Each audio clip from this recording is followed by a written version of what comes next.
This is how AI optimizes my schedule. This meeting got canceled. Hooray! We didn't really want to go anyways. But now I have a free afternoon.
And a good day from Brooklyn, Arkansas. You were just listening in there for just a moment to the tunes as you are seeing the parade there indoors due to the frigid temperatures in DC. President Donald Trump there and First Lady Melania Trump there on your screen. Let's listen in here.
So as you listen in here, you are watching the first honors ceremony, a review of the troops by the president, the presidential parade, and much more still to come.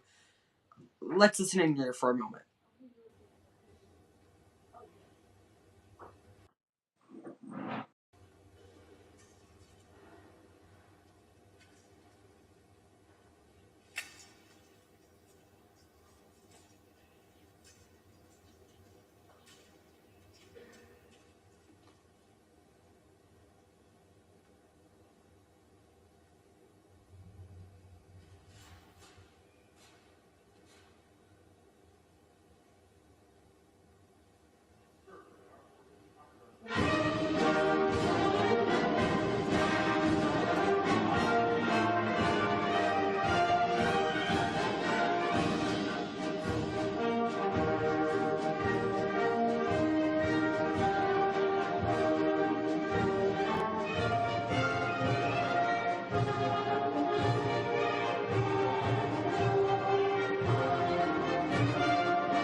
And just quickly bringing you all up to speed here, as you have been watching President Trump review the guard there, and in just moments we'll see indoor parade or something of that nature in just a moment. President Trump honoring those in the guard with now First Lady Melania Trump. We must also note as we come on the air, President Biden has departed Washington, D.C. and is headed back home. Moving trucks already at the White House, and we can note some notable changes to the Oval Office. Different pictures, gold blinds on the windows, and things of that nature as we see the transfer of power from now former President Biden to President Donald Trump. Let's listen back in.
Commanders, take charge of your units.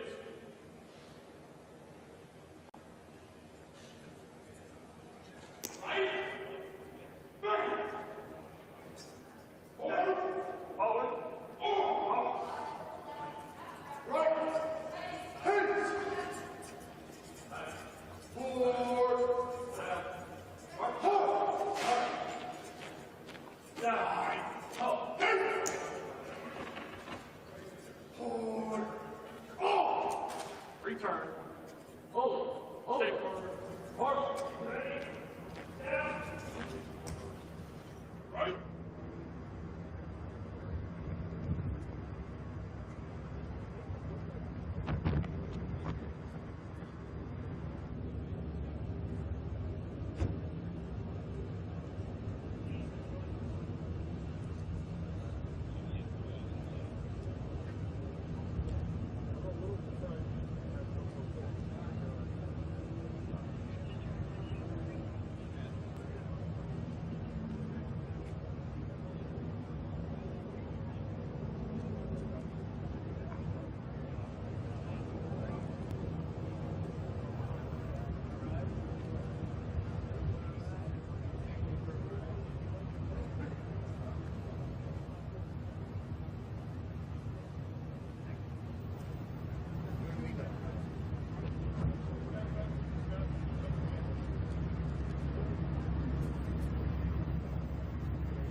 Okay, and as we continue our coverage of the inauguration of President-elect Donald Trump, it appears now that at any moment he could now be heading to Capital One Arena, where he will deliver a speech. To my understanding, he is going to talk to the guests there that have been sticking it out for 5, 6, even 10, as much as 10 hours now throughout the day, as they have waited for this moment to come. And I actually want to change it here.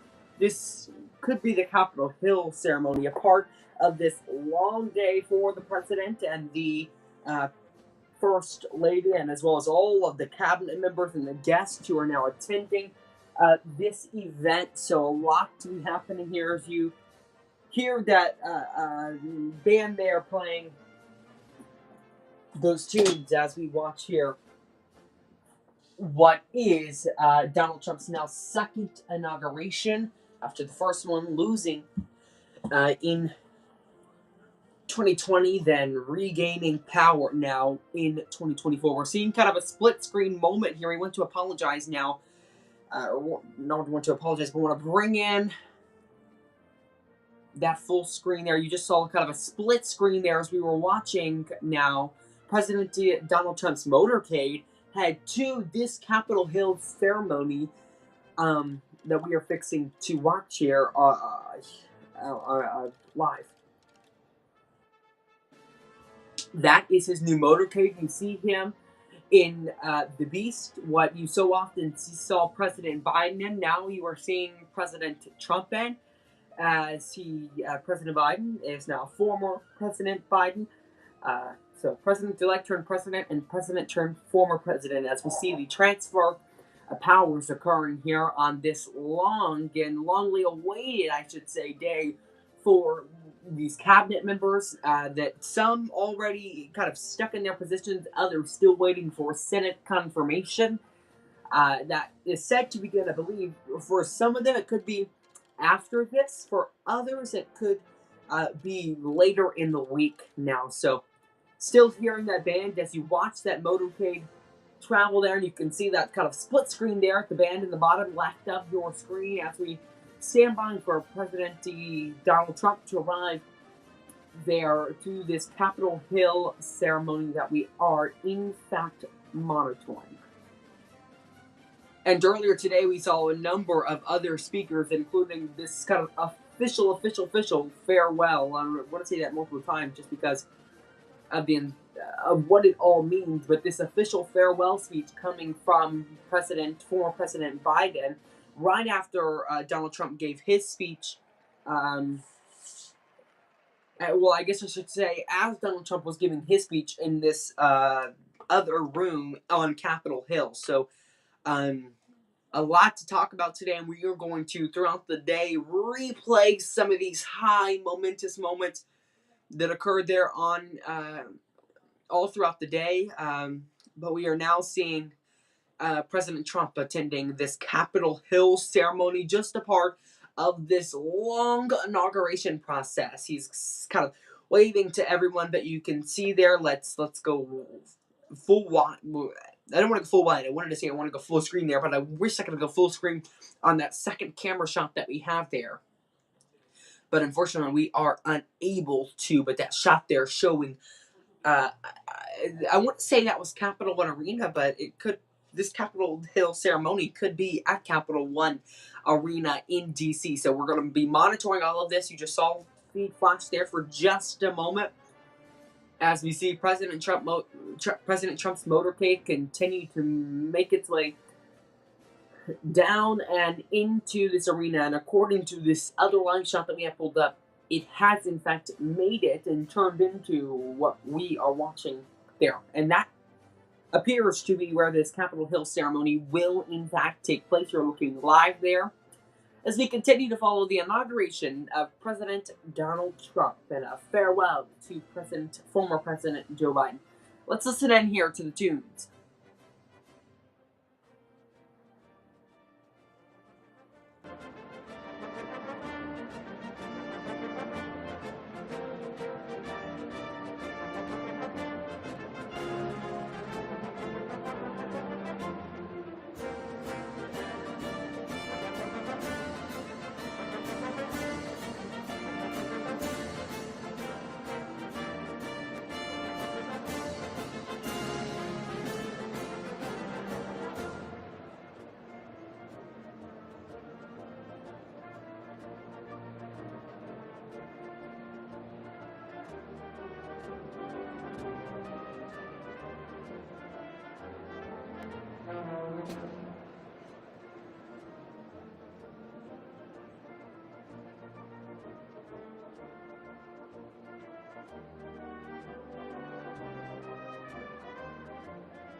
Okay, just want to bring you up to speed of what we are seeing here. You are looking live there at Capital One Arena, where this parade turned to indoor parade.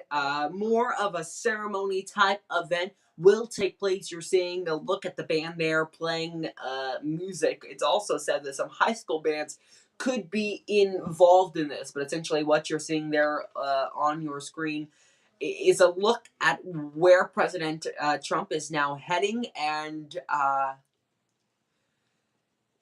what he will hear when he walks in. He's going to hear those tunes. It's going to say, now welcoming the Honorable President Donald John Trump, and he's going to walk into that room there filled with the noise, filled with the band, filled with the TV cameras.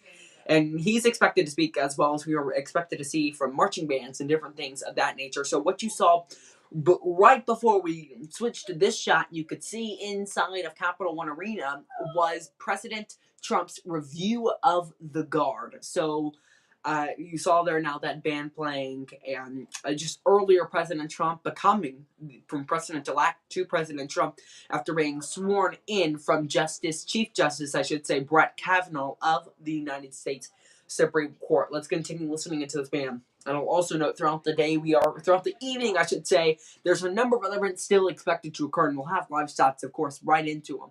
But we are going to kind of go back and replay some of those key moments that have happened here on inside the Capitol. Let's go back live.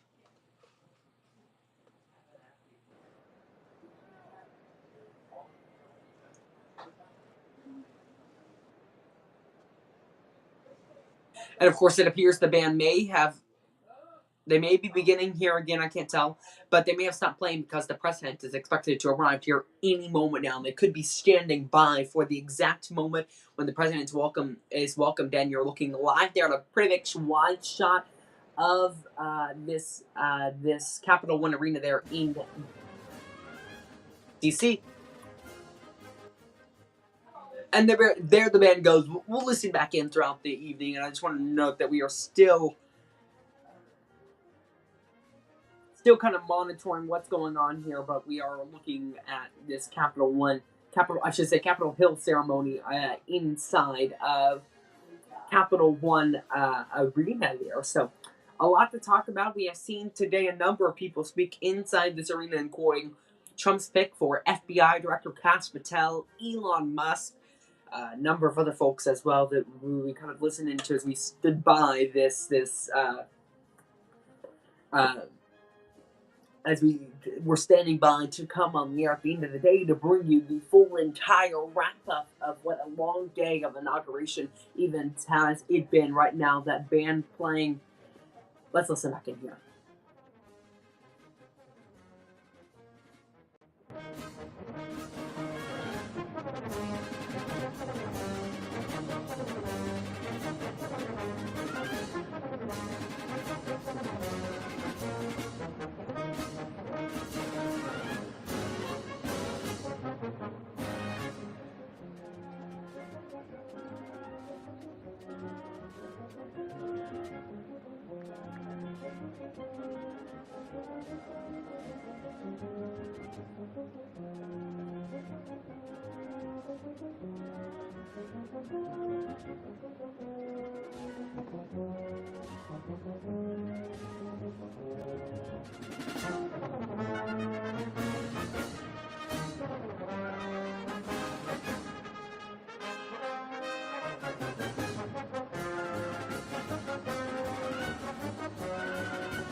Ladies and gentlemen, you're listening to the Army's premier national musical outreach organization, the United States Army Field Band from Fort Meade, Maryland. They are led by Commander and Conductor Lieutenant Colonel Domingo S. Robinson. The U.S. Army Field Band develops positive connections on behalf of the Army, the Department of Defense, and the United States through live music, multimedia performances, television productions, and emergent technologies. Traveling. Okay, you just heard it there. You're listening to the Army Premier Band playing their music. We have some feed earlier today before President Trump arrives here. We have some video we want to play for you guys, and that video being where Donald Trump, his speech from his inauguration moments, I should say, I want to say before he was sworn in, he spoke, and we do want to listen to that. Of course, just stand by just a moment here as we get that prepared for you guys. And I know it's been a long day for us here, so we were trying to get all of the video put together for all of you and make sure that you guys had the best kind of recap experience here as we kind of go back in time and take a look at some of the key moments that have happened over the last little bit here. So we do want to listen to that.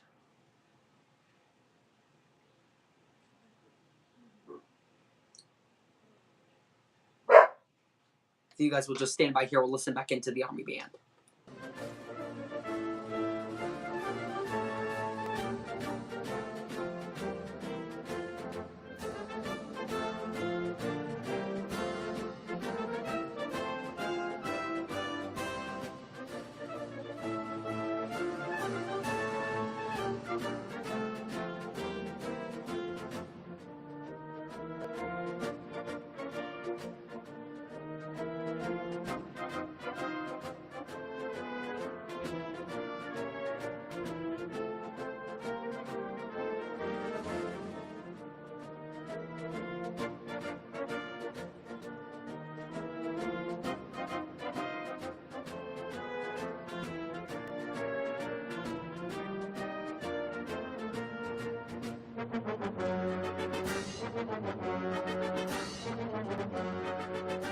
The Army Premier Band there. We're again recapping everything that you need to know here. This is a Brooklyn News special report. We are coming on the air as Donald Trump's inauguration is ongoing.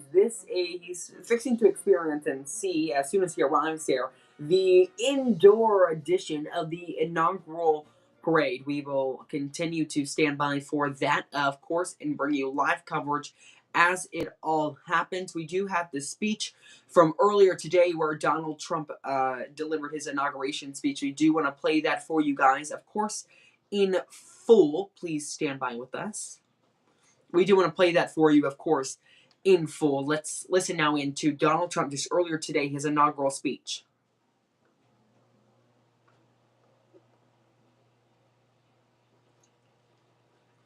Okay, we will listen there in just a moment. Apologies about that. We'll get audio, of course. Just give us a second here.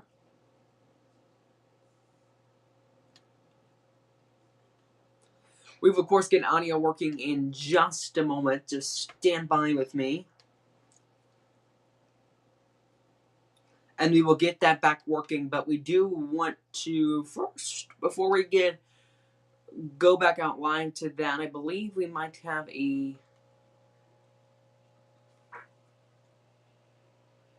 stand by with me on that live feed from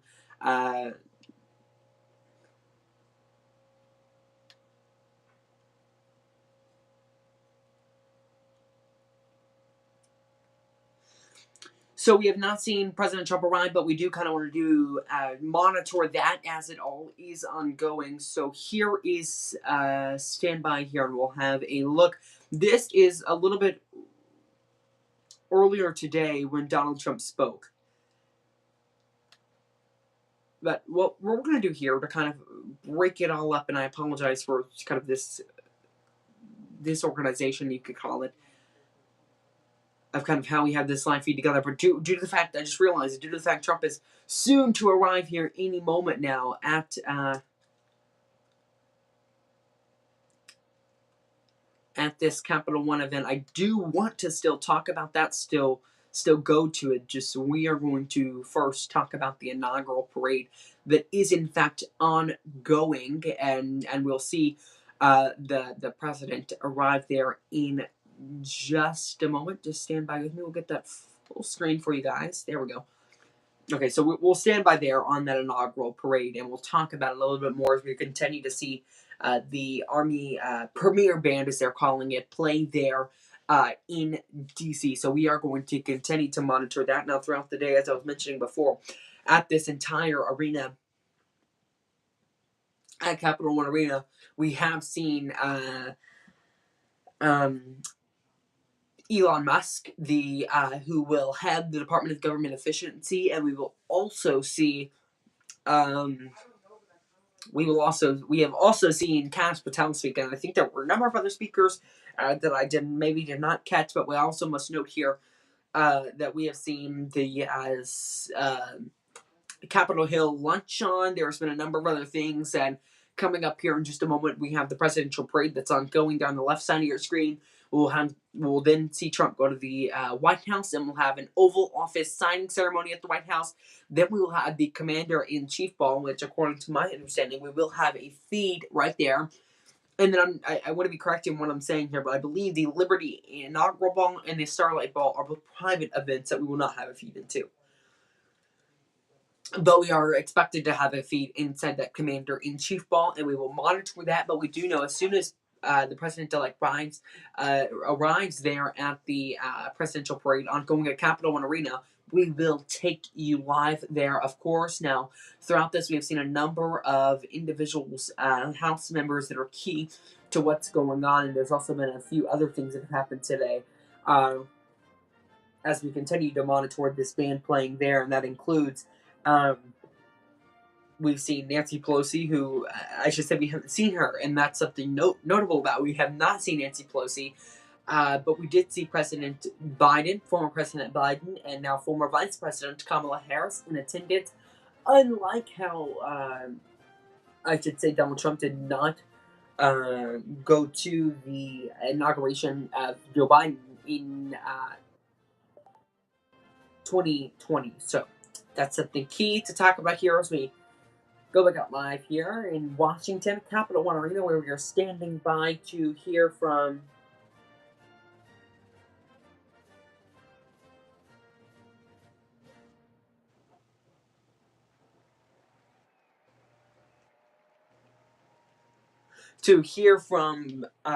President Donald Trump, and we will continue to monitor these events and in their entirety here. So pretty much just kind of awaiting President Trump to arrive here, and that could be happening at any moment for the inaugural parade here. We will listen in here to this next song here from the Premier Band as they get ready to go. Once again, it does appear, so we'll stand by for that. Again, live back out there, and here they go, getting ready, flipping their music sheets there, and getting ready to play the next song. Let's listen in.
You have been listening to the Army Premier Band there. We will continue to monitor that over there, but we would like to note that President Biden spoke a little bit earlier in the day, talking as he giving his kind of official farewell speech, as I would like to say.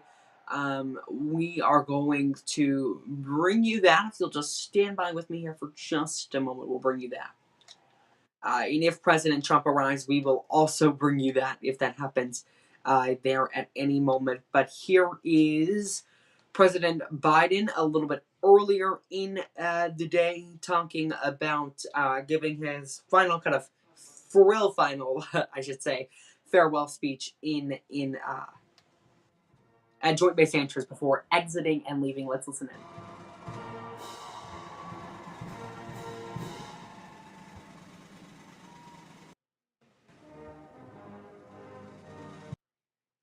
Okay, and if you'll stand by with me, apologies, some technical difficulties there. We'll get it eventually. We are hearing the national anthem now inside of the arena there. Just stand by with me here, and we'll get that audio turned off for you guys.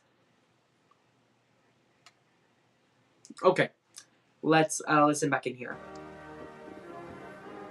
This is the moment there that national anthem was playing for President Biden just a little bit before he exited. Moments before his speeches, he kind of took in these final moments in history where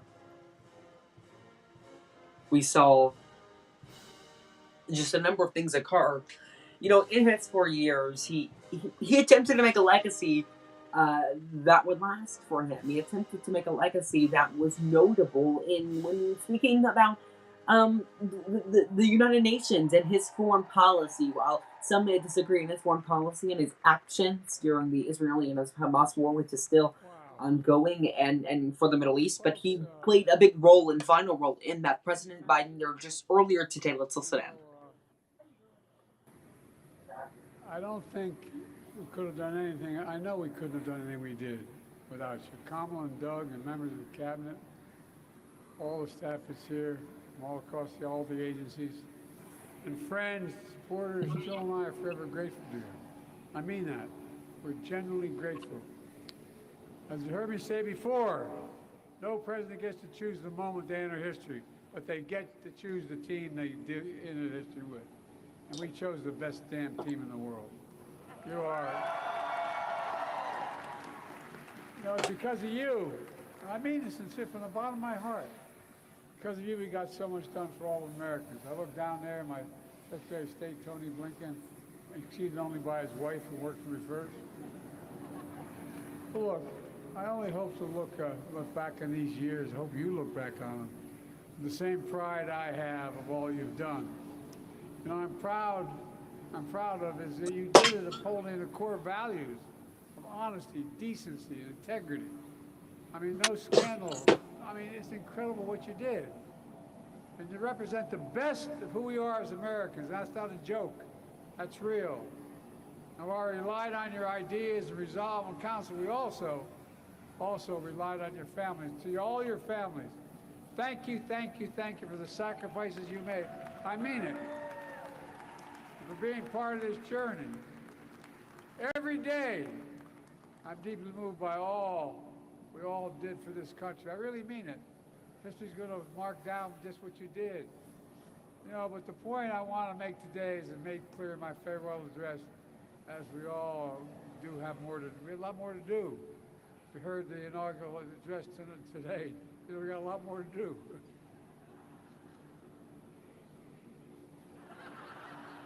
I know from many years of experience, there are up and downs, but we have to stay with it. My dad taught me the measure of a person, you heard me say it before, is how quickly they get back up when they get knocked down. That's what we have to do right now. And we've always done our best as Americans. We never give up. Never. We're leaving office, but we're not leaving the fight. You're smart. You're skilled, you're passionate. The country needs you again. So all of you can, stay engaged in all the ways you can. whether it's in public service or the private sector, philanthropy, academia, running for office yourself, or anything else you choose to do. I give you my word, we believe in you. We, Jill and I, our family, believe in you. Just as I've said, how the laws we enacted, our seeds are going to grow and bloom for decades to come. I say that to you as well. I have no doubt you'll make this experience and take the friendships you made to continue to do amazing things in decades to come. That's why I see a future. All of it leading the way by you all. You know, so take some time to decompress, reconnect with your friends, spend more time with your family, but most of all, take care of yourselves and each other. I mean it. Let me close where I began, with my sincere gratitude. And I really mean it from the bottom of my heart. I've been doing this for 50 years with the best group of people. Hard to say. It's been the honor of my life to serve as your president. And I tell you what, the greater honor is being able to serve with all of you. You're incredible. You really are. You really are. Mark my words. History's going to judge what you've done as one of the most significant contributions that's been made by all of America. Look, folks, you know, let me close with that poem you heard me quote before. Seamus Haney wrote, "Once in a lifetime, the longed-for tidal wave of justice will rise up and hope and mystery rhyme. You made it rhyme louder than it's rhymed in a long time." I really mean it. We're on the cusp of real change, so let's make hope and history rhyme. I love you all. I'm keeping you too long, but thank you, thank you, thank you, thank you, thank you. Bottom of our heart, thank you. President Biden there delivering his kind of official farewell speech there. Kind of this message of thanks to all of those who stuck with me and times of hatred. Even I think he even at a time really there alluding to the pandemic and the struggles that many faced during that exact event. We are continuing to monitor Donald Trump's event there in. Stand by here. We'll get that feed pulled up for you guys. And I'm not going to lie, I just accidentally closed that feed. I apologize. Okay, we'll get it to you here in just a moment. But what we are continuing to monitor is Trump's live event in D.C. At Capital One Arena. He could be arriving here at any moment in time. And as soon as he does, in fact, arrive, we will bring you that right here live on BN. But first, I need to fix something really quickly that could allow things to get a little bit better here. That's President Biden's feed. I want to go. Also want to pull something up on this side of things. We'll get it here eventually, you guys.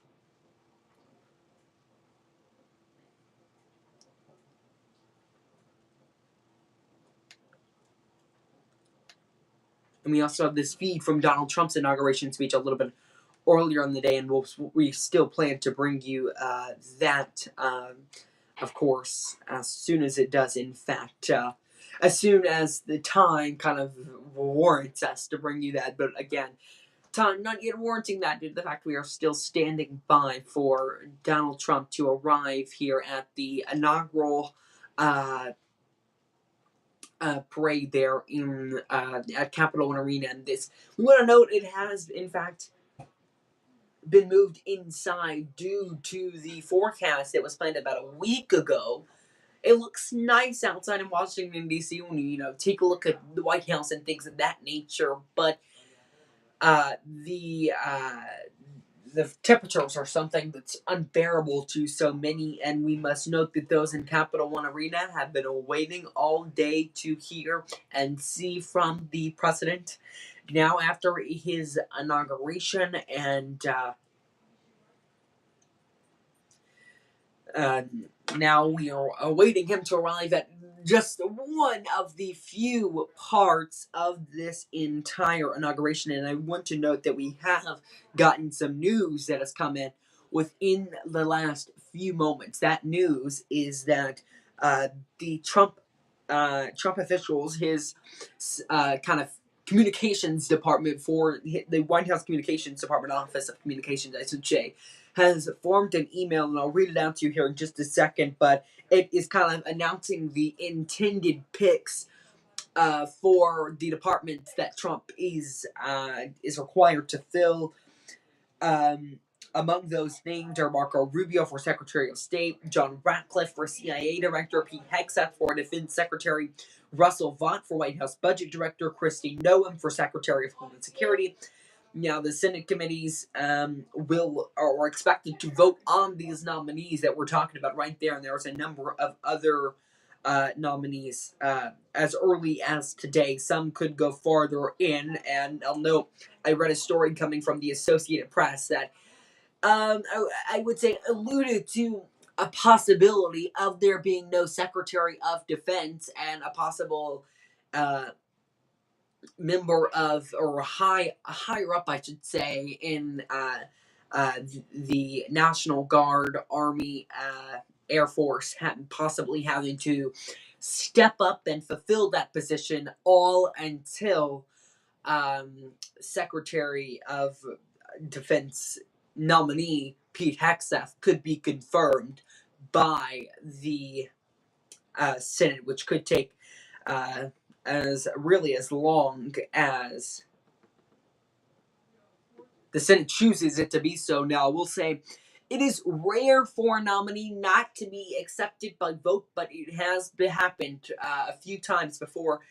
I believe the earliest time that it has happened was a pretty long time ago. I want to say over 50 years ago was the last time that an event like that has happened. And I will see on ABC News moments ago, Senator Amy Klobuchar, who is the chair of the Congressional Inaugural Committee, called into ABC News after the ceremonies on Capitol Hill. And I'll just say, Klobuchar happened to be in the motorcade with Trump and Biden as they rode together from the White House to the swearing in the Capitol Rotunda, and she tells, this is all according to a phone call on ABC News that happened just moments ago. She says, quote, "I'm not going to reveal every detail except to say maybe we did discuss football just a little bit and some of the games yesterday." She said about what was discussed in that short trip. She went on to say, "And we also talked about the now president's upcoming trip to Los Angeles, and I talked to him privately about that with the Olympics coming and how important that is." And what she's referring to is Donald Trump's plan to visit Los Angeles, California on Friday following those brutal wildfires that destroyed a large part of Southern California, and forgive me if I'm wrong here, but are still ongoing. I want to note the Palisades fire, last time I checked, only less than 50% contained, I'd like to say, if I'm correct on that.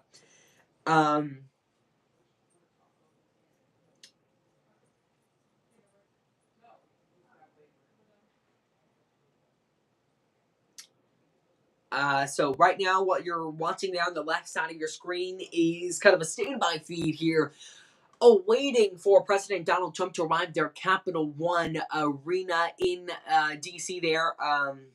This venue can hold roughly 20,000 people, and that is where we could see Trump sign some of his first executive orders of his administration. We would note at the president's desk, he did sign some things earlier, but I want to say they were bills instead of executive orders. And I believe that because of the factor that there were a number of House members with them. I want to note we also have some breaking news coming in. As we kind of await for all of these nominees to be confirmed, there has to be some type of acting director of the FBI, the CIA, because all of Biden's appointees and Biden's people that were there resigned as soon as Donald Trump became president today. And Brian Driscoll has been named the acting FBI director. That all comes after FBI Director Paul Abbott resigned this morning, and there's a bunch of talk about that. So we will continue monitoring that. An acting FBI director, essentially that just means that they are there on a standby role until Trump's nominee, Kash Patel, for FBI director gets confirmed in the Senate. Right now, you're taking a look at the premier Army band playing there. That is the U.S. Army Field Band there as you take a live look there. Let's listen in one more time as we continue to await the president to arrive there for this indoor parade. Let's listen in.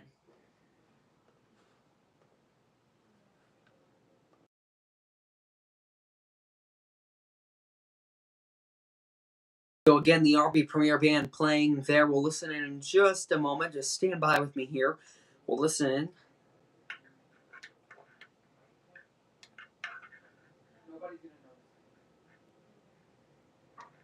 Okay.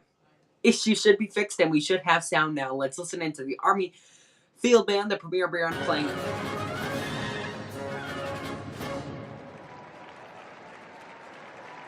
Just the final bits of that last song, they were just playing. Inaugural parade. My name is Dan Taylor, and I'm very honored to be requested by our president. It's great to be here with you. Okay, you hear they're welcoming into the inaugural parade of 2025. There as it all begins, we could see the President of the United States, the 47th President, I should say, of the United States, President Donald Trump, walking in any moment now. Let's listen back in live. Thank you for joining us as we celebrate this historic occasion. On behalf of the ceremony's about to begin. We're going to get things underway. Family and friends underway. Okay, I want to apologize for the echoing. That is all because of essentially the camera is there's microphones throughout the room capturing the audio, but then the audio is also playing throughout the speakers, so it's causing an echo. So again, we'll continue to monitor that. As soon as the echo goes away, I know how frustrating that can be as we stand by at any moment now for President Trump to enter this as we watch this kind of parade that's not exactly sure the exact details of it, but we'll watch it all happen live as this parade has now been moved indoor due to the frigid temperatures, as I was noting earlier in DC. Let's listen back in here for just a moment, and I apologize for having to break out. Listen back in. Here we go. Lots of excitement there, but we'll just keep the audio up just in case anything does happen. It's unclear exactly if President Donald Trump is there now.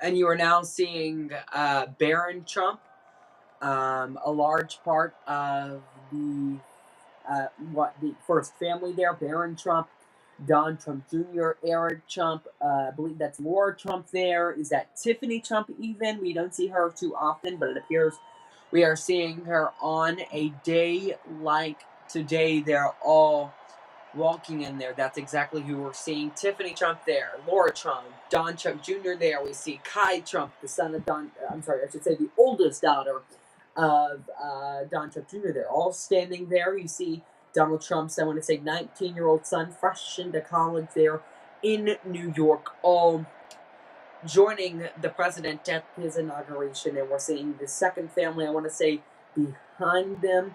We will continue to monitor that. That's Barron Trump right there on your screen as we await for President Donald Trump to arrive. A nice wave for Barron there. Laura Trump now sitting down. We are waiting to see President Trump now enter the room.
And just some interesting things to talk about here as we await the president now to enter that room, and we will continue to monitor that feed. But something to note here is the renaming of the Gulf of Mexico to Gulf of America. That is real and was not a joke from President Donald Trump. DeSantis now kind of reeling this statement now, saying hours after Trump declared this Gulf of Mexico to Gulf of America, the Florida Governor Ron DeSantis already using that name in a new statement. He issued an executive order related to potential bad weather stretching across the southeast. DeSantis' order says that, quote, an area of low pressure moving across the Gulf of America interacting with Arctic air will bring widespread impact for winter weather to North Florida beginning Tuesday, January 21st, 2025. So when talking about this bad weather that could be coming to northern Florida, now what you're seeing here is Florida Governor Ron DeSantis now calling the Gulf of Mexico now the Gulf of America. Trump saying that he will be signing an executive order, I want to say today, renaming it the Gulf of Mexico to Gulf of America. Now, this is something so different than Trump's first administration's, noting that he didn't sign any executive orders in the first day of his 2016 administration, but now he is planning to sign 50 to even 100 executive orders. You're seeing the first family there: Barron Trump, Don Trump Jr., Eric Trump, Laura Trump, Kai Trump, Don Trump's children there, the first family on and on there, all as the crowd cheering in excitement to see the first family there. Just watching it there. So we are going to continue to follow all of this news that is, in fact, breaking right now as we speak, and we are okay. And something I noted earlier in the show, we do have some breaking news we want to talk about here for just a moment. The White House now confirming that the who was said to be a part of the Department of Government Efficiency, referred to as DOGE, D-O-G-E, is now out. The White House confirming right now that Vivek Ramaswamy will no longer be a part of DOGE. The White House confirming that he's no longer part of that department, saying that Ramaswamy is instead planning to run for governor of Ohio, a move that was confirmed by a Trump transition spokesperson, Anna Kelly. So that's notable information there. We would like to note that Politico had reported at first that Vivek Ramaswamy was out of this and will now be a part of the Department of Government, and will no longer be a part of the government efficiency, and begin this movement to run for governor of Ohio there. So that's something to note as we go through.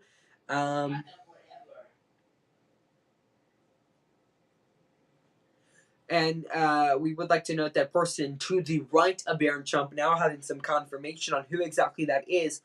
That is Victor Navs. That is the First Lady's father and Barron Trump's grandfather. So that's something to note there. As we just talking a little bit about this breaking news coming in, that Vivek Ramaswamy is no longer a part of the Department of Government Efficiency. And something I noted last night when we were on the air for Donald Trump's victory rally was that we did not hear Vivek Ramaswamy's name when Donald Trump started talking and bringing up, actually, Elon Musk to the stage to talk about the Department of Government Efficiency and balancing the budgets there. So just something to note there. The band continuing to play there at Capital One Arena as any moment now. We could see President Donald Trump arrive there at Capital One Arena. Let's listen in here for just a moment. The official fanfare music group of the President of the United States. Let's hear it for the folks. Major Aaron Morris. Let's hear it for the folks. Grass and glory. Grass and glory.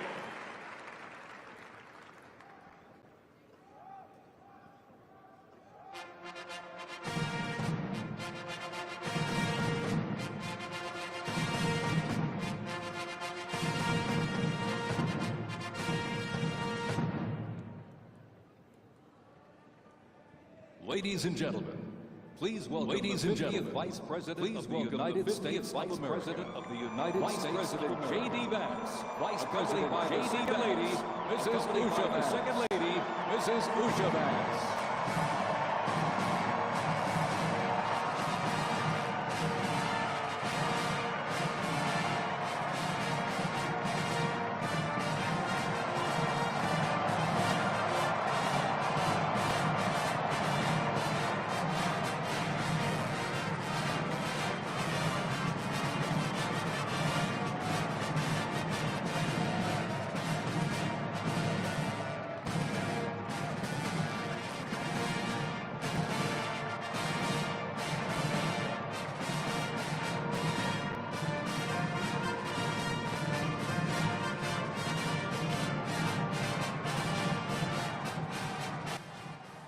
Vice President J.D. Vance there, walking with his daughter and wife, son there, joined alongside his wife as we continue to watch the inauguration of Donald Trump.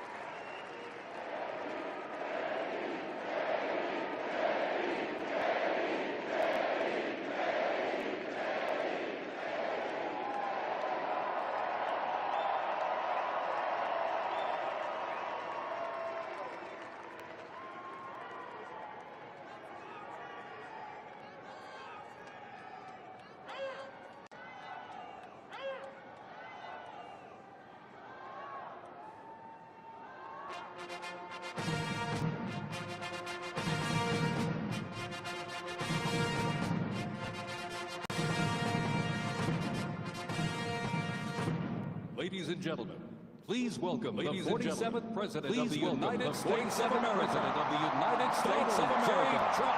accompanied by the First Lady, Mrs. Melania Trump.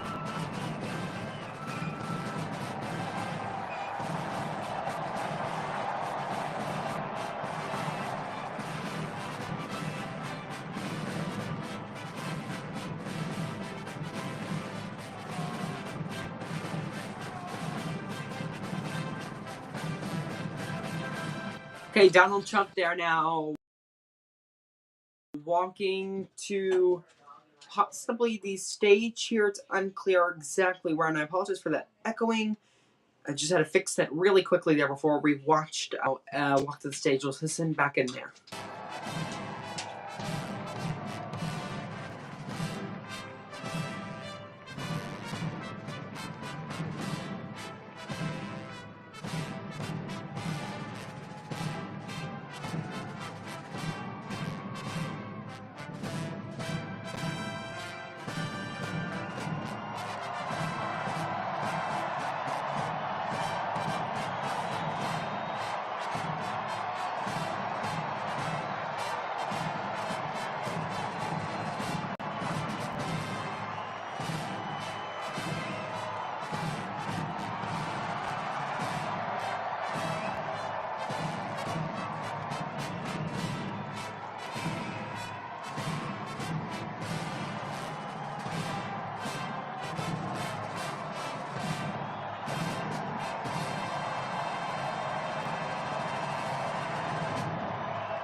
And what you've been watching there is, and now you're seeing Trump doing that iconic dance he has done so many times. President Trump entering the room, joined by First Lady Melania Trump, it appears. Trump there with a number of executive orders on the desk to sign them any moment now, right now, just taking in the applause from the crowd as we see him there. Let's continue to listen in.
Ladies and gentlemen, we now present a selection of participants for the 2025 Presidential Inaugural Parade.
Okay, something so notable and but yet so unique is you just saw uh, the officials there holding the firefighting uniform of Corey Comparator, the one who was shot devastatingly in the first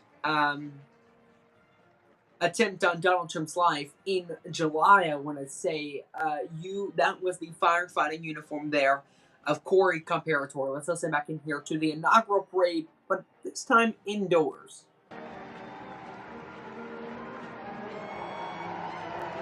Ladies and gentlemen, the heroes of Butler County are here.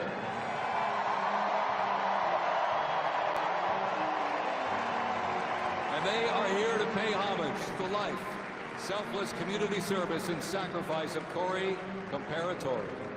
Mr. Comparator, a 10-year U.S. Army Reserve veteran and past fire chief to the Buffalo Township Volunteer Fire Company, who died during the assassination attempt on the life of President Trump in Butler, Pennsylvania, July 13th, 2024.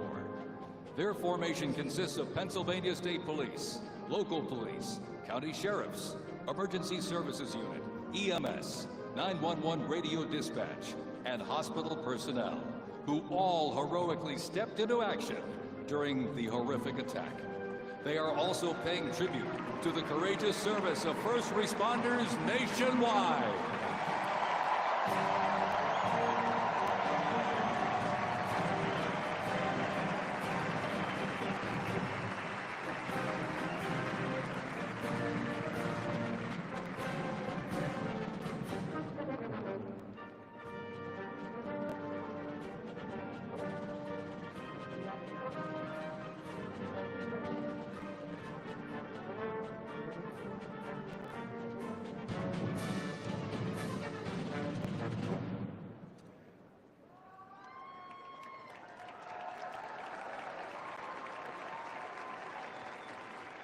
Ladies and gentlemen, at this very special event, let us now take a moment of silence in honor of Corey Comparatori.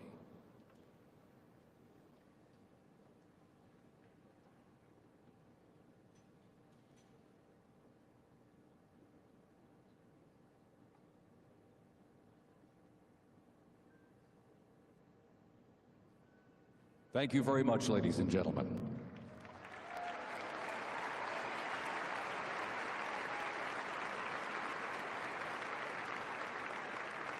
A moment of silence there held for Corey Comparator, the one who died so tragically in that Butler Township, Pennsylvania, the very first attempt on now President Trump's life in the time he was campaigning as his inaugural parade continues inside of Capital One Arena in D.C.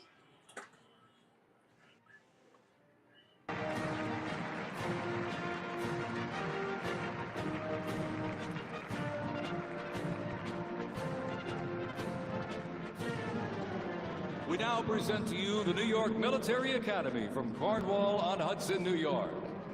New York Military Academy stands out due to its unique connection to the President himself.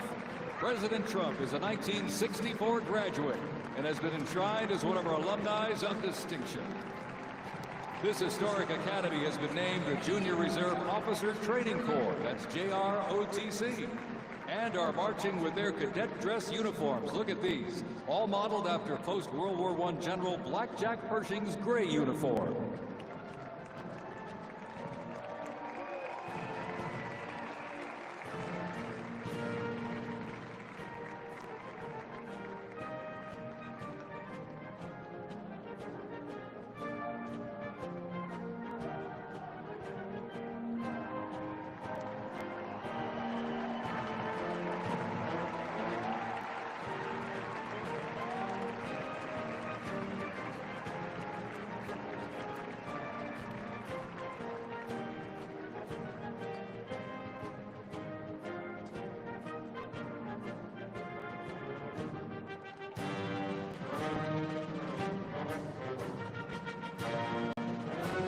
Introducing the Palm Beach Police and Fire Honor Guard unit, representing the town of Palm Beach, Florida.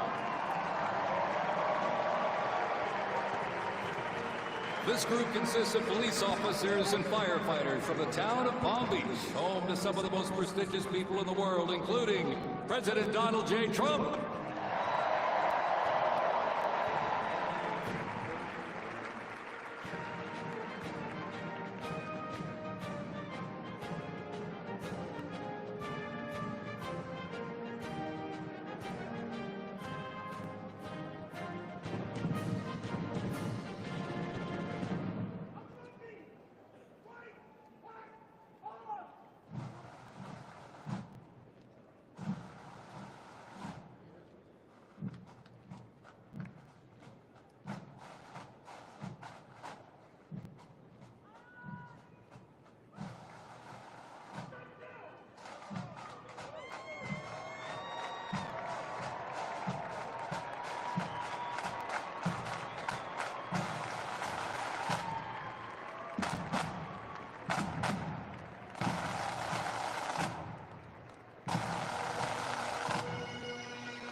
And here we go, ladies and gentlemen, the NYPD Emerald Society Pipes and Drums from New York City. They have performed internationally in Ireland, Canada, Australia, Germany, and Switzerland. And as of this past December, the band has had the distinct honor to perform at the 75th commemoration of the attack on Pearl Harbor in Oahu, Hawaii. The band has also played for hospitalized children, military veterans, as well as the 1980 and 2005 presidential inaugural parades, and His Holiness Pope John Paul II. The NYPD Emerald Society Pipes and Drums formed way back in 1960. And you know, they are the oldest, largest police pipe band in the United States, comprised of all active and retired police officers of various ranks and assignments. Listen to those bagpipes. Let's hear it for it, folks.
And look at this, here's one that hits close to home for our Vice President. We now welcome the Middletown High School Marching Band and cheerleaders.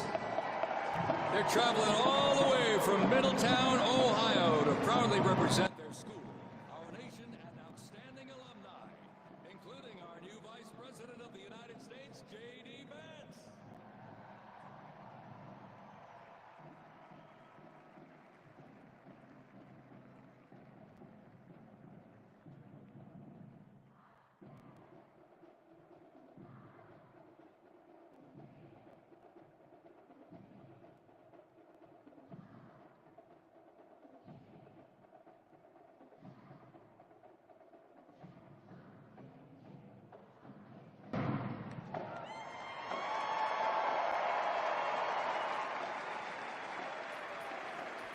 You have been listening in there to the Middletown marching band there. The band is all ready to play there. That's all thanks to Vice President as well as competitions. J.D. They have Vance. also We've already have seen qualified for the emergency Ohio responders Music from Educators Butler, Association Pennsylvania, state all finals marching for in this parade as we 23 continue to watch it. straight. How about that? And have earned the highest rating in 18 of those appearances. Woo! And today they performed America's Sweet Land of Liberty.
And while they cheer here in the arena, let's cheer for him again, folks.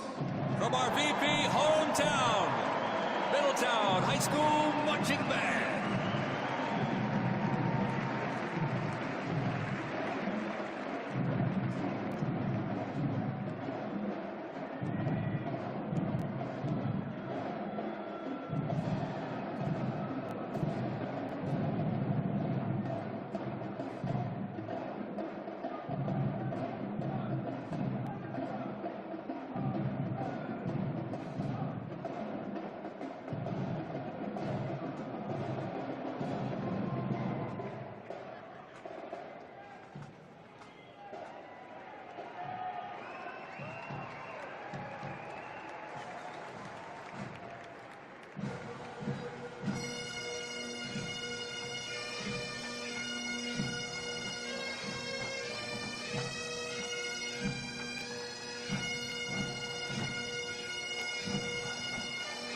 Ladies and gentlemen, entering your arena right now, traveling from Boca Raton, Florida, the Florida Firefighters Pipes and Drums. And they are well seasoned when it comes to civic events. They've played and participated in parades, memorials, and other ceremonial events across both the United States and Europe. Today, they are wearing their most notable uniforms. What a great photo opportunity. Consisting of the Glengarry headgear and kilts. And they are proud to honor their fallen brothers and sisters each and every day.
As the Florida Firefighters Pipes and Drums leave the arena, we keep the rhythm and the drums going.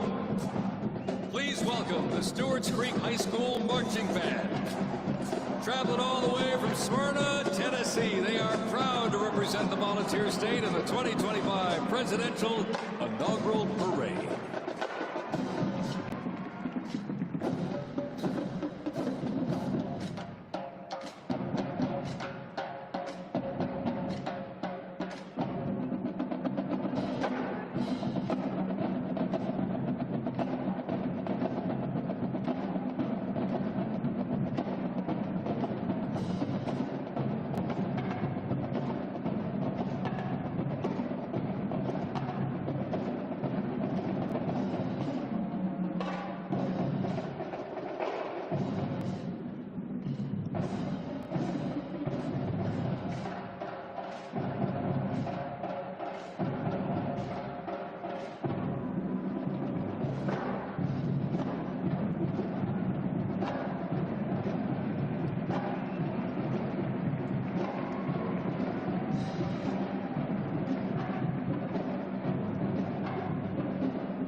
the beat of the drums continues. Established in 2013, that band has rapidly become one of Tennessee's premier high school music programs.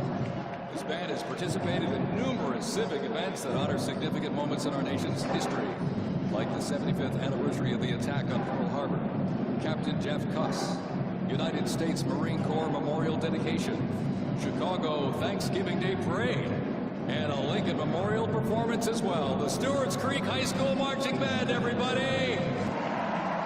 Make them feel welcome here in D.C.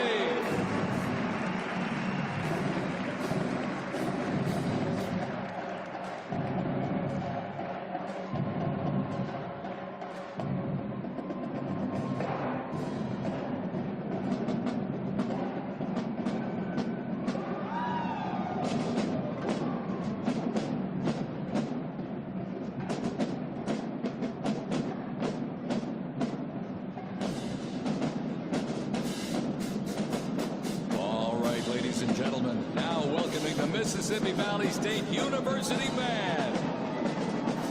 They're traveling all the way from Itabita, Mississippi. Look at this, gang. This is the Mean Green Marching Machine. They are proud to represent historically black colleges and universities at the 60th Presidential Inauguration.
And for all of those just joining us here on this BN News Special Report, if we watch the inauguration of President Donald Trump, what you are seeing here right now is a number of different bands, marching bands, honor guards, tons of different things like that. in what is historically known as the inaugural parade. It's still being called that, but this time now being held indoors due to the frigid temperatures in Washington, D.C. As we continue to monitor this, we will let you listen right back in as it all goes down. You've seen Vice President J.D. Vance and President Trump now speaking with each other, chatting in days as they stood there and listened in to these honor guards and marching bands.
300 from the Mississippi Valley State University Band.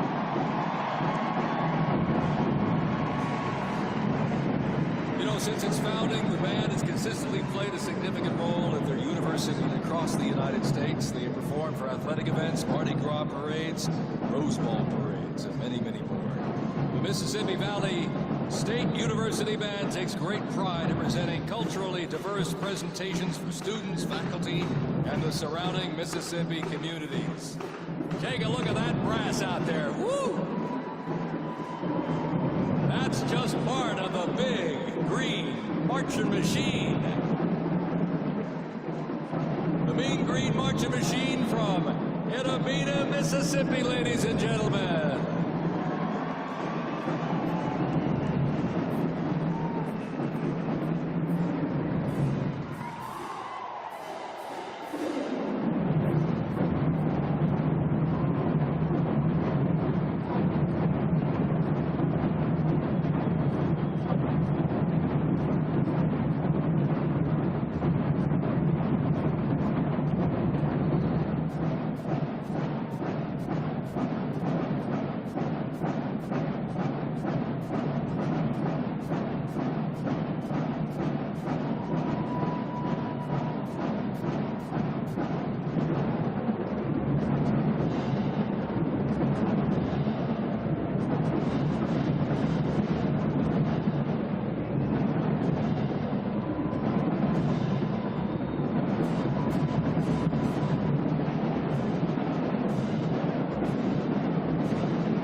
Ladies and gentlemen, please welcome our new special envoy to the Middle East, Steve Witkoff.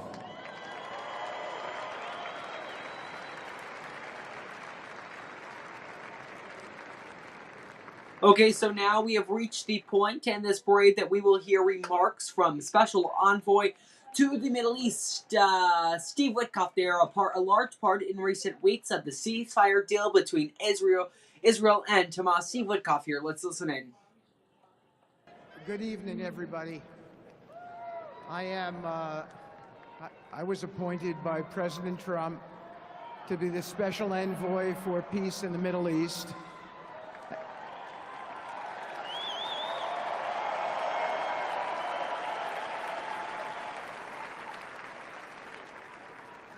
And I'd like to describe to you some of the things we're doing and how it informs on President Trump's policies. First of all, it is an honor to stand before you today as I reflect on the enormity of the role that President Trump has tasked me with. I am constantly reminded of the privilege it is to serve under the leadership of my boss, President Donald J. Trump.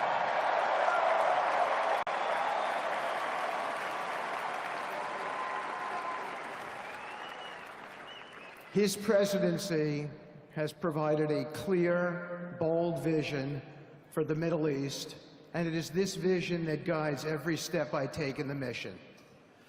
President Trump's leadership has redefined what is possible in the pursuit of progress and stability in the Middle East. His decisive, pragmatic approach ensures that even the most entrenched conflicts are met with fresh perspectives and innovative strategies. His policies have already delivered remarkable successes, such as yesterday's release of hostages in Gaza.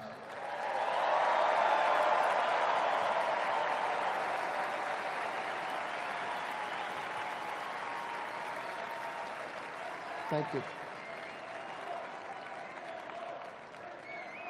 This achievement demonstrates the strength of President Trump's leadership and the respect he commands on the global stage. It is yet another example of his ability to deliver results in the most complex and challenging situations.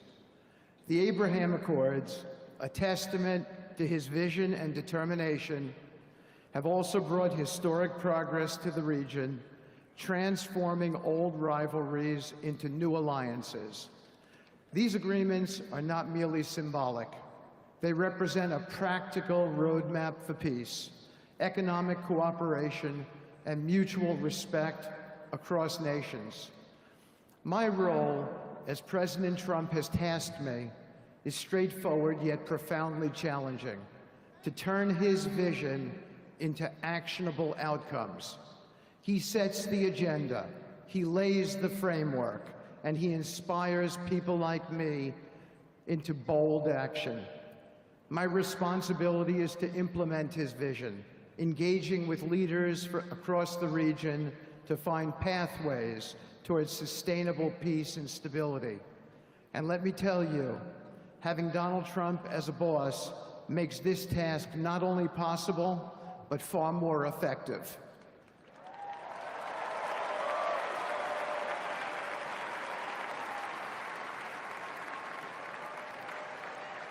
President Trump's reputation as a leader who delivers results resonates far beyond Washington.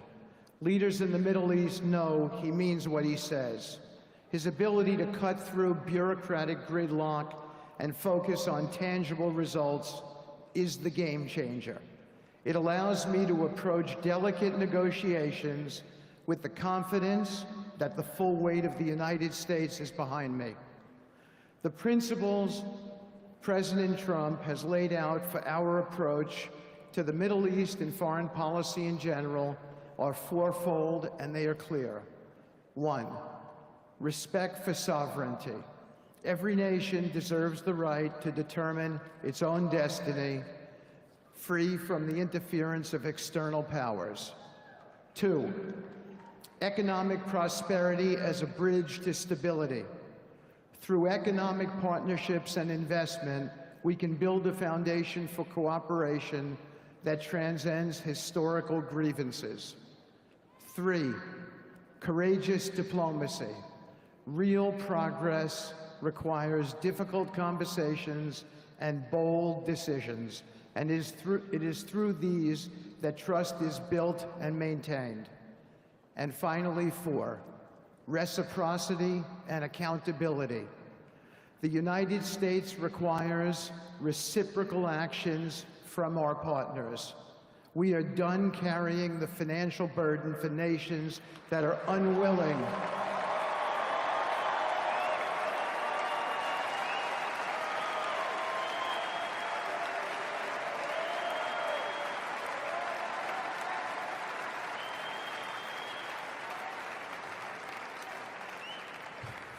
We are done carrying the financial burden for nations that are unwilling to fund their own progress. The days of blank checks are over.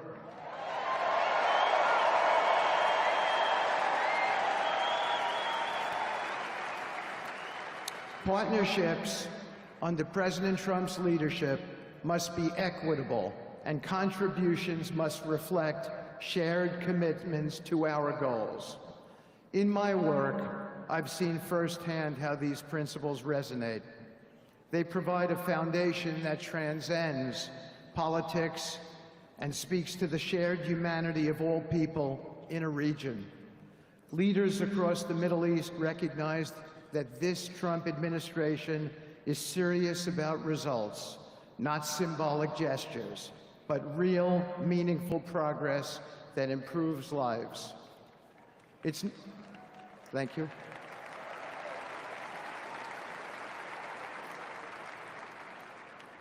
It's not always easy. There are moments of deep challenge and frustration. Decades of mistrust cannot be undone overnight. Yet I take comfort in knowing that I am not in this alone. President Trump's clarity of vision ensures that I never have to question what success looks like. His leadership provides the confidence and direction necessary to navigate these complexities. As we move forward, my commitment is to continue the work of advancing President Trump's vision for the Middle East. Whether through expanding the Abraham Peace Accords, fostering economic development, or facilitating dialogue between long-standing adversaries, my focus remains on actionable results. Let me close by saying this: a stable and prosperous Middle East is not an unattainable dream.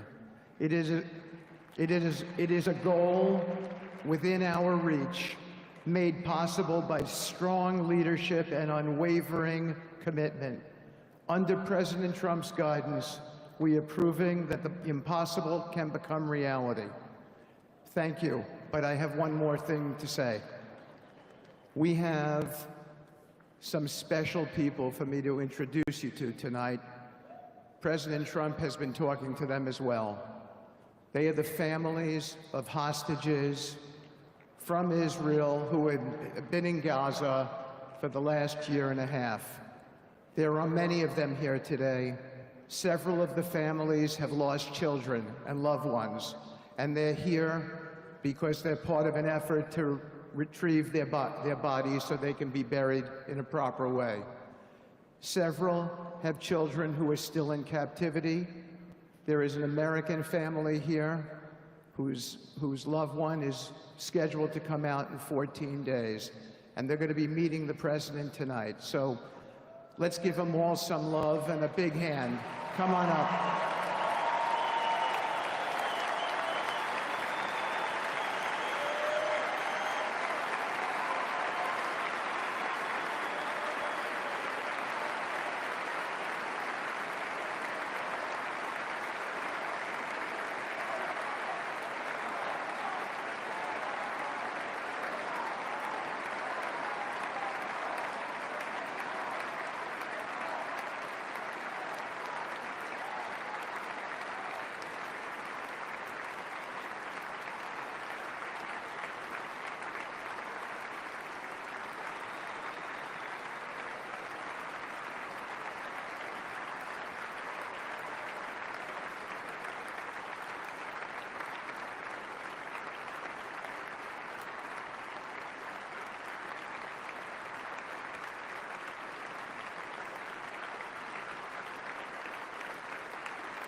And perfect time to talk here about what we have just seen from Steve Woodcock. You see, they're just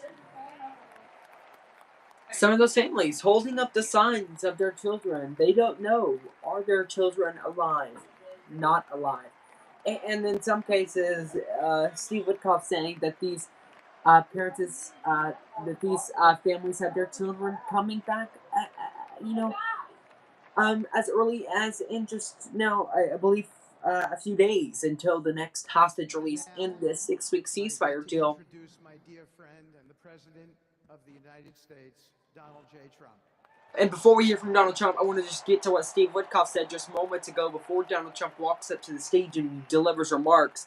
Steve Witkoff said something very notable here, saying, quoting him here, "We are done carrying the financial burden for nations unwilling to fund their own progress. The days of blank checks are over," unquote. Witkoff then introducing the families of Hamas hostages. Now you're seeing Trump walking up to them all individually. Let's listen in here now as he delivers remarks. Appreciate it. Thank you.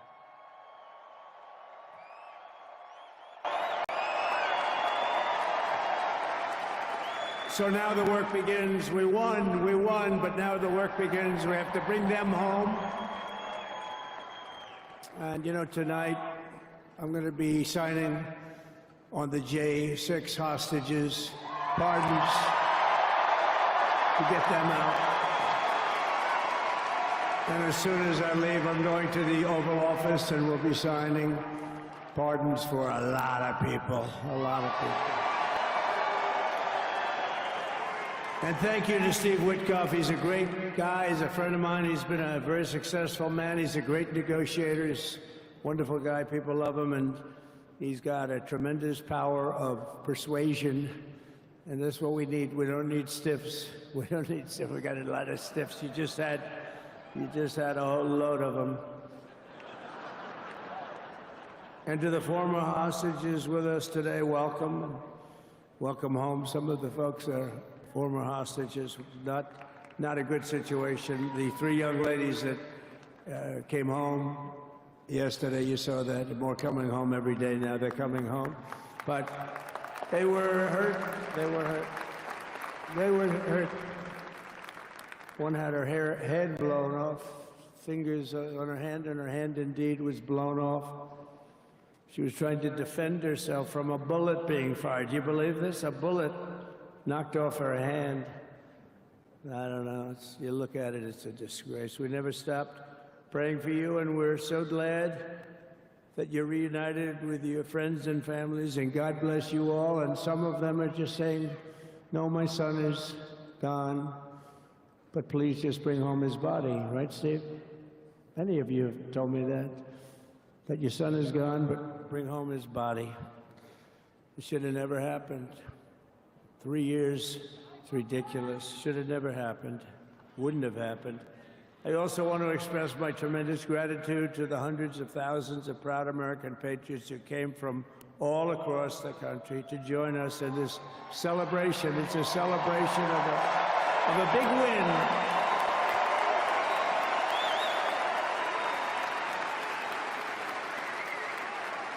And you're witnessing the dawn of the golden age of America. That's what it's going to be. We're bringing it back. We're going to bring it back fast. We're going to bring it back fast.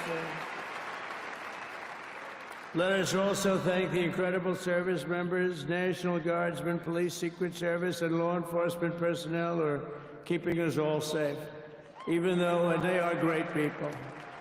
New York's finest. I grew up with New York's finest, and we got to give them their authority back. You won't have any crime. There'll be no crime. You give them little authority back. The whole way they run things in this country now, it's disgraceful. But it's going to change rapidly. We're going to make our cities safe again, too. Even though we're indoors, we've had a magnificent inaugural parade. And let's give a big round of applause. They were great. To all of the incredible performers and hardworking men and women who made it possible. Those people, really talented, amazing people.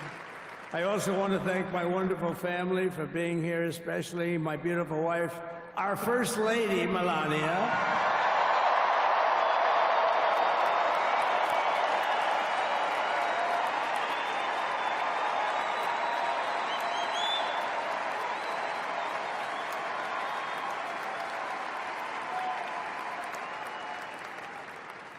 They love our First Lady. And also, J.D. How good has J.D. been? And his beautiful wife, Usha. How good is J.D.? J.D. has been great. He's another good negotiator, Steve. He's a great negotiator, too.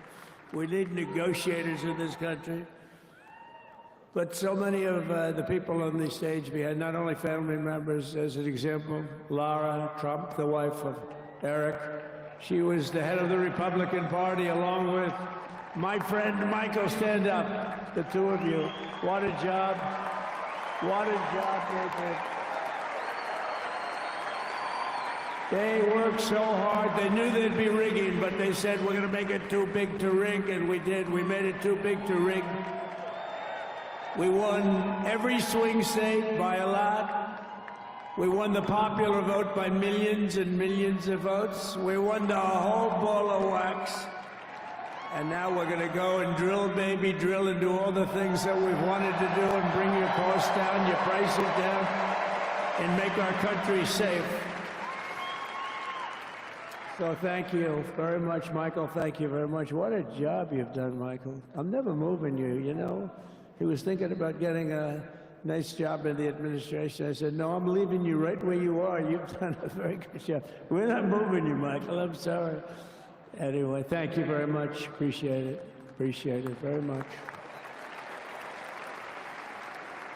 Right here with us also in the arena, I'm about to sign some very important executive orders of our new administration.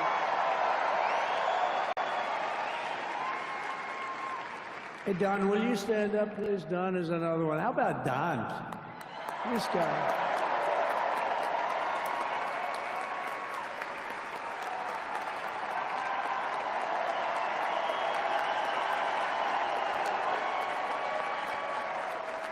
He's a popular one. He goes out and speaks. He gets that big crowd. He's a little on the rough side sometimes, but that's what you want. He's done a fantastic job, and he loves our country. Thanks, Don. Great job. You've done a great job. And Ivanka.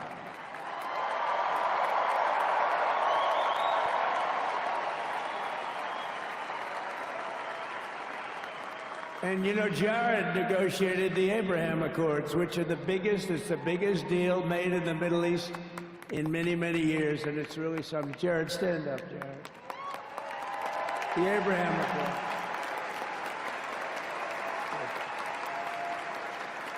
And Tiffany's going to have a little baby. And Mark.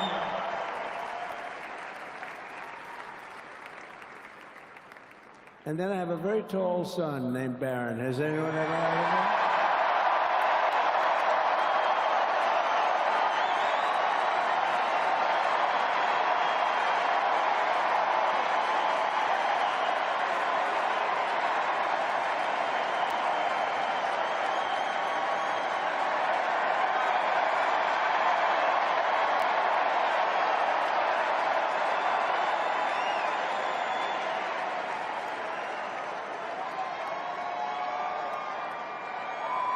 Thank you.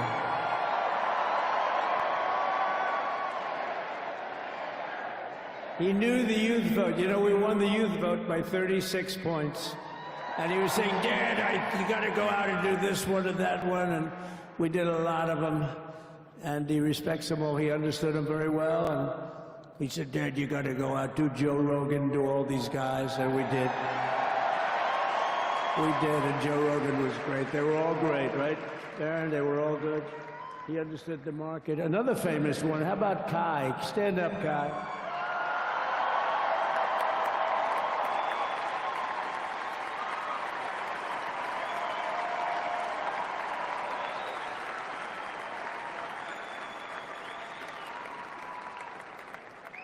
Is that Byron Donalds back there? Stand up, Byron. Stand up. What a future this one has. What a future.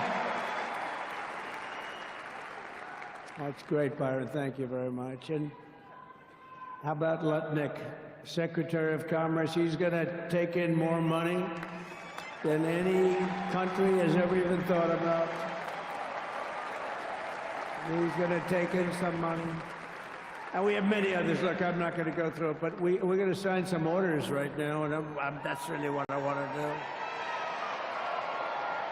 So we're going to sign executive orders. First, I'll revoke nearly 80 destructive and radical executive actions of the previous administration, one of the worst administrations in history. Maybe not one of them, the worst. Anybody that would allow millions of people to pour through our borders from jails, prisons, mental institutions, insane asylums, gang members to be taken off the streets of Venezuela and deposited in our country, and many, not just Venezuela. You know, crime in Venezuela is down 74% because they took their criminals and gave them to us through an open border policy of the previous administration. All over the world, they're emptying their prisons into our country. They're emptying their mental institutions into our country. It stops as of 1 o'clock this afternoon, okay? It stops.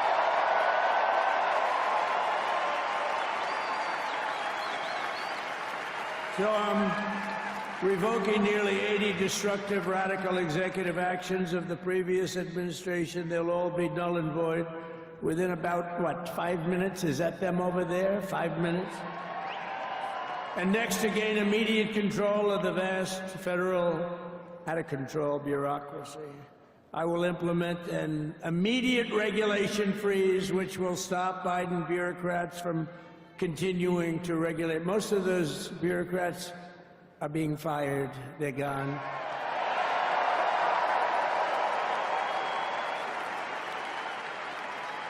Should be all of them, but some sneak through, but we have to live with a couple, I guess. I'll also issue a temporary hiring freeze to ensure that we're only hiring competent people who are faithful to the American public, and we will pause the hiring of any new IRS agents. We will also require that federal workers must return to the office in person. And we're going to take the 88,000 people that they hired to go after you with guns. By the way, they're allowed to use guns and harass you like they were so many other people. Remember this. Okay, remember? Do you remember a little statement about tips? Does anybody remember that little statement? I think we won Nevada because of that statement. But they went out and harassed you over the tips. In other words, we are restoring control of our government to the people. We're going to take those 88,000. Let's see if they'd like to work on the border, because that's what we want them really involved.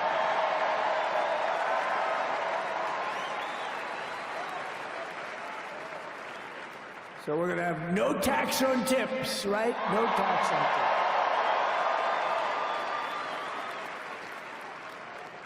And we may have, like the Speaker of the House, is he here? He's done such a good job. Is Mike here? He's around here someplace. I saw him just a little while ago. Hello, fellas. Look at you guys. Yeah, I know it. He's great. He's doing great.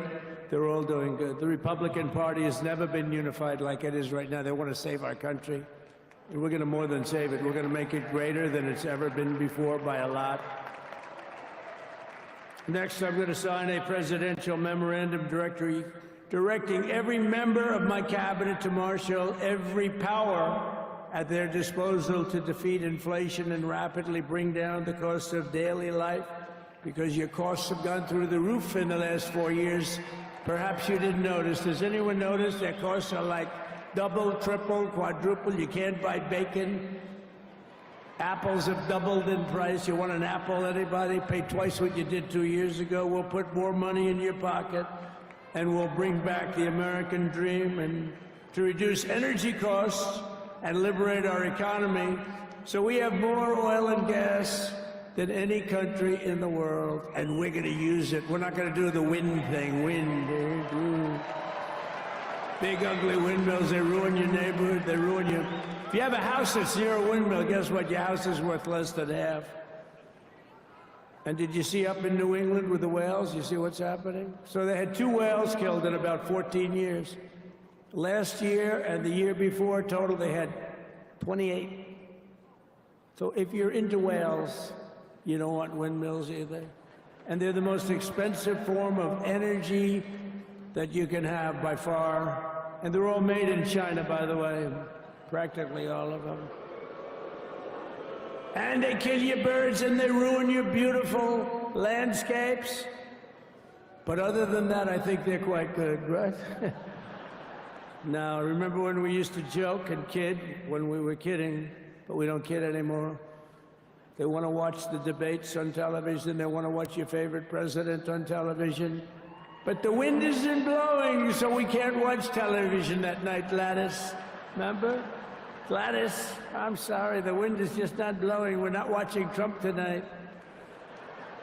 But I'm immediately withdrawing from the unfair, one-sided Paris Climate Accord ripoff. The United States will not sabotage our own industries while China pollutes with impunity. You know, China, I mean, look, they use a lot of dirty energy, but they produce a lot of energy. And when that stuff goes up in the air, you know, it doesn't stay there. It's not like you got a wall. We love walls, don't we?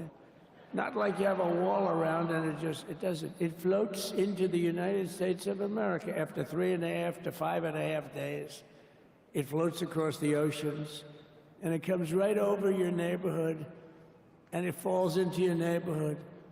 So they all say, we have to fight for cleaner air, but the other dirty air is dropping all over us, so what the hell are they talking about? Unless everybody does it, it just doesn't work. You know, we had the cleanest air and the cleanest water that this country's ever had under the Trump administration, and we didn't do anything to stop jobs and stop production. Believe me, you're going to see a lot of companies come pouring back because tariffs. I always say tariffs is the most beautiful word to me in the dictionary. And I was reprimanded by the fake news. They said, what about love, religion, and God? I said, I agree. Let's put God number one. Let's put religion number two. Love, I don't know. We got to put that number 3, I guess, right? And then it's tariff. Because tariffs are going to make us rich as hell. It's going to bring our country's businesses back that left us. And I'll also sign an executive order to immediately end federal government censorship of the American people. In America, we believe in free speech, and we're bringing it back starting today to stop the weaponization. Oh, do I know about that? These creeps. Deranged Jack Smith. You ever hear of him? Deranged. He's a deranged prosecutor. He's sick. They suck him on me. He's now been reduced to getting on an airplane, going back to The Hague or wherever the hell he came from. We got to get rid of that guy. Hey, was he one of the many people that got a pardon today? Did they pardon Jack Smith? You know, did you know that Biden, while I was making my speech, pardoned his whole family?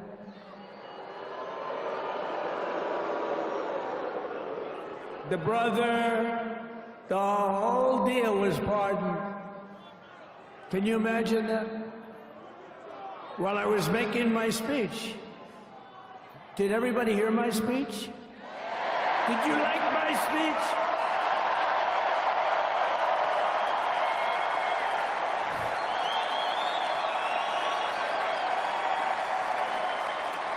Thank you. I mean, the only thing wrong with it is I had a lot of tough things to say, and I have some great people that work for me. Sir, this is such a great speech. It's so unifying. Don't talk about Biden with his pardons of his family. We want a unified country. They said, don't talk about the J6 hostages that you're going to be releasing today. Sir, don't put that in your speech, please. I said, but I want to put it in my speech. They said, sir, it won't be unified like it is. It's so beautiful the way it is. And it is getting great reviews. You know, if I put things like that in, I'll get terrible reviews. One little paragraph that's a little bit wrong, the fake news goes crazy, right? So I said, all right, I won't put it in my speech, but you know what? I'm speaking in front of a hell of a lot of people at a place called Capital One Arena, and I'll talk about it there. So we're going to be going over to the beautiful Oval Office, one of the great offices in history. Even if it wasn't beautiful, it's the Oval Office, but it is beautiful. And we love the Oval Office. It all starts with the wars start and end there. Everything starts and ends at the Oval Office. We love it. But we're going to go to the Oval Office. We're going to release our great hostages that didn't do, for the most part, they didn't do stuff wrong. You take a look at what went on, and look what happens in other parts of the country. In Portland, where they kill people, they destroy the city, nothing happens to them. In Seattle, where they took over a big chunk of the city, nothing happened. Minneapolis, where they burned down the city, nothing happened. Essentially nothing happened. All they want to do is go after the J6 hostages. A 76-year-old grandmother was arrested the other day.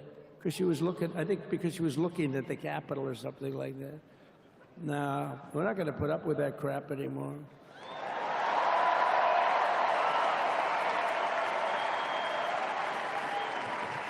And to stop the weaponization of law enforcement, I've been investigated more than any human being in the world. I believe I have the all-time record. Every day a subpoena. Every single day we get subpoenas. I was more than any person. Alphonse Capone, remember I used to talk about it? Now, Alphonse Capone, Scarface, he was a pretty rough guy. He was investigated about 1/100th what Trump was investigated. My father's looking down at me, my mother, how the hell did this happen? You know what it is? They investigated their political opponent, the opponent of Biden, and then ultimately Kamala. Has anyone ever heard of Kamala?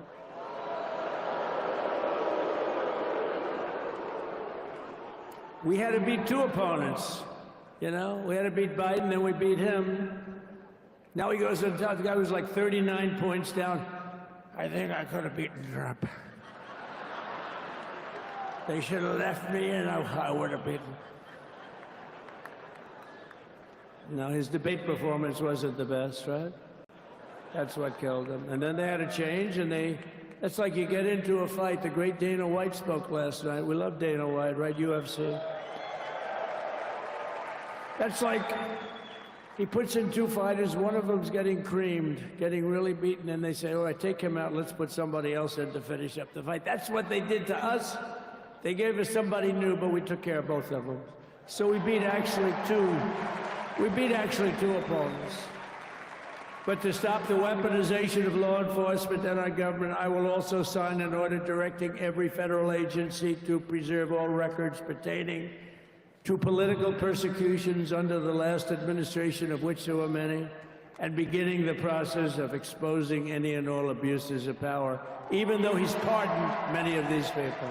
Can you believe it? He's pardoned them. You know why he did it while I was speaking? Because that way I couldn't speak about it. I was speaking. I didn't know he did it. I finished my speech, and they said, sir, he pardoned his whole family. I said, ooh, can I go back out there and talk about it? Somehow that wouldn't be very elegant. Our First Lady would say, please don't do that. But we have plenty of time to talk about it, and we will. We're doing all of this on our very first day in office. You know, don't forget, we've been in this position, really, where we won the primaries in record time. We were the fastest win of a primary ever in political history, which is a very nice thing. It's nice to know. Well, the second election was rigged, so we knew we were doing well.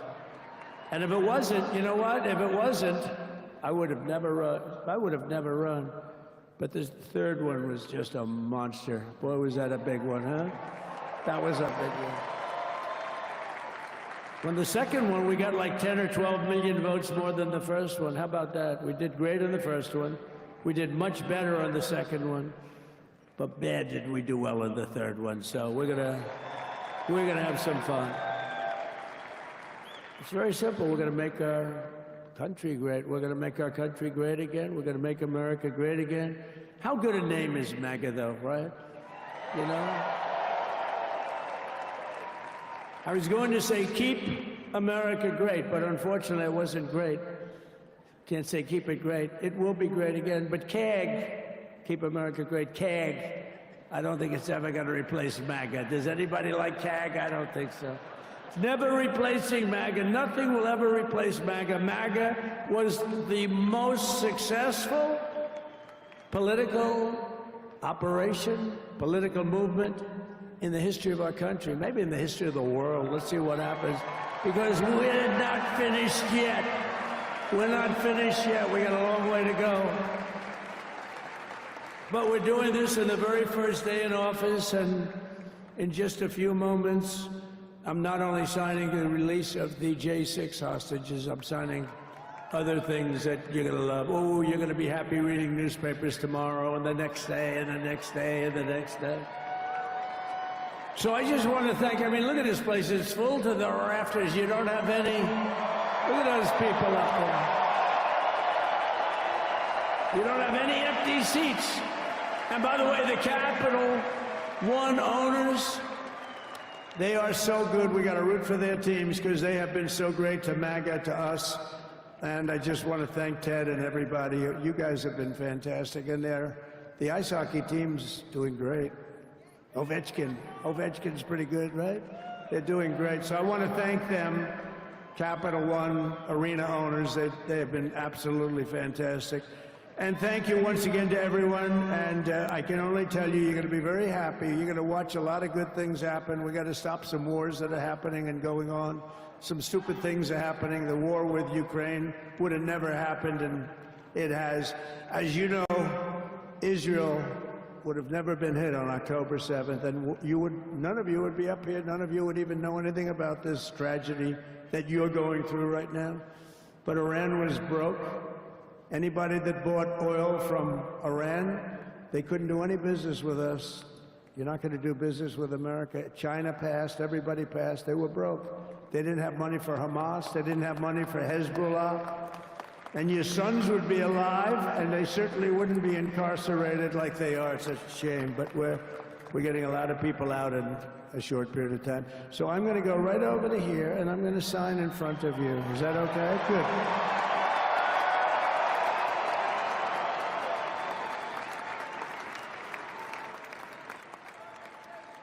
Okay, I just want to pause for a moment while we have one here. You're seeing Donald Trump shaking the hands of those parents that are left either without children, with now hostages from the Israel-Hamas war now coming back home, and they're just trying to recover their bodies in some of these cases here and bury them properly. We're just standing by because Donald Trump in just a moment will sign a number of executive orders. I want to note here as we speak to you all, we are also monitoring the events ongoing in the Senate. Right now, the Senate, just moments ago, voting for the Laken-Riley Act. I'll tell you, if you'll stand by with me, that vote was a 64-35 vote. Mostly Republicans, 12 Democrats voting in favor of the Laken-Riley Act. That was about the border. Let's listen in here because the President Trump is now signing some executive orders here. Do you want to say? Oh, if you want me to, sir. Why don't you say what I'm signing? Sure. The first item that President Trump is signing is the rescission of 78 Biden-era executive actions, executive orders, presidential memoranda, and others.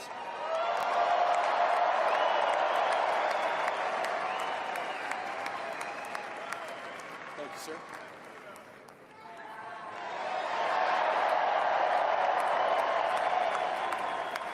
Thank you. The second item, President Trump, is a regulatory freeze, as you announced in your speech, preventing bureaucrats from issuing any more regulations until we have full control of this, the government and this administration.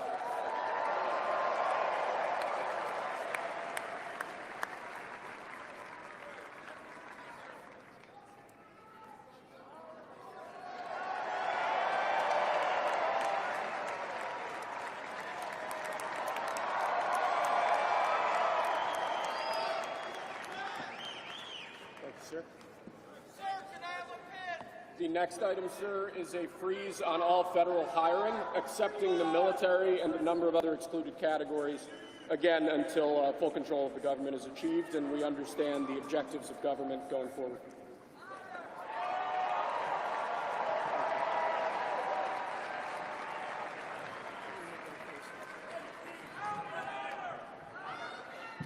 Could you imagine Biden doing this? I don't think so.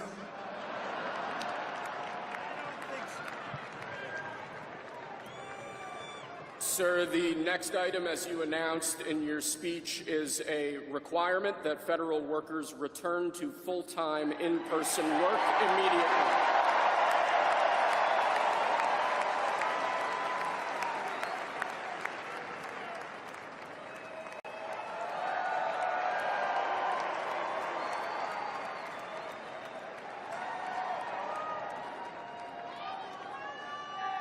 Thank you, sir. Next, we have a directive to every department and agency in the federal government to address the cost of living crisis that has cost Americans so dearly.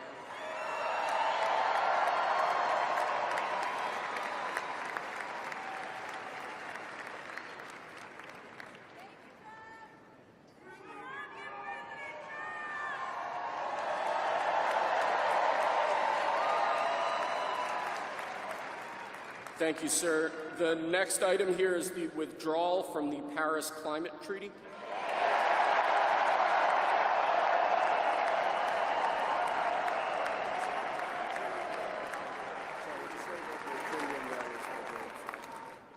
Yes, sir.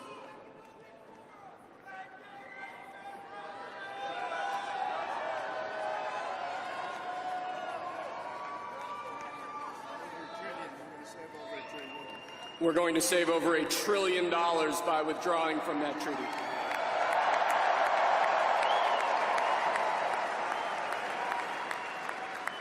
And the next item, sir, is a letter that will be transmitted to the United Nations explaining that we are withdrawing from the Paris Climate Treaty.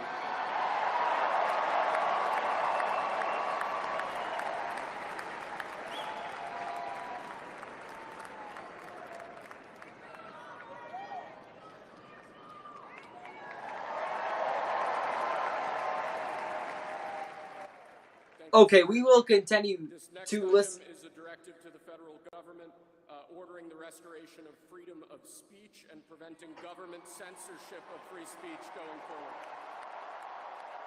We will continue to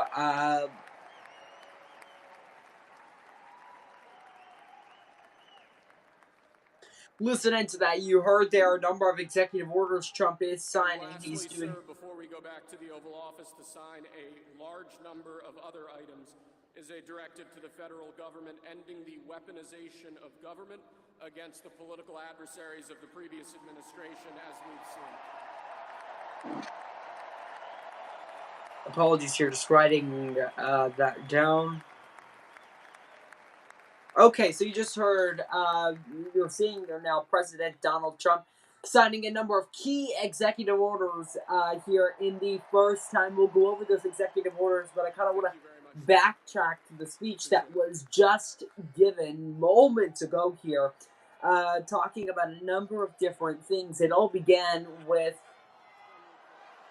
Trump now throwing pens to his fans there. Here he goes. Let's watch it as it happens.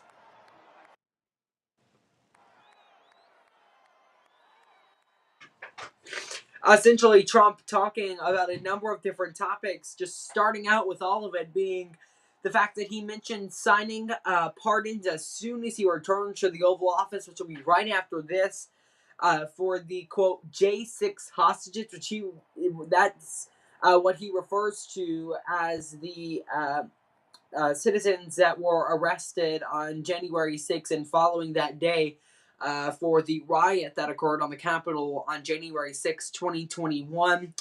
He also said at the very beginning of his speech, quote, "So now the work begins," talking about the Israel-Hamas war, as the entire speech behind him was hostage families and mothers and fathers and siblings of those that have been held hostage or those that were now dead, and those families now trying to recover those bodies to bury them properly.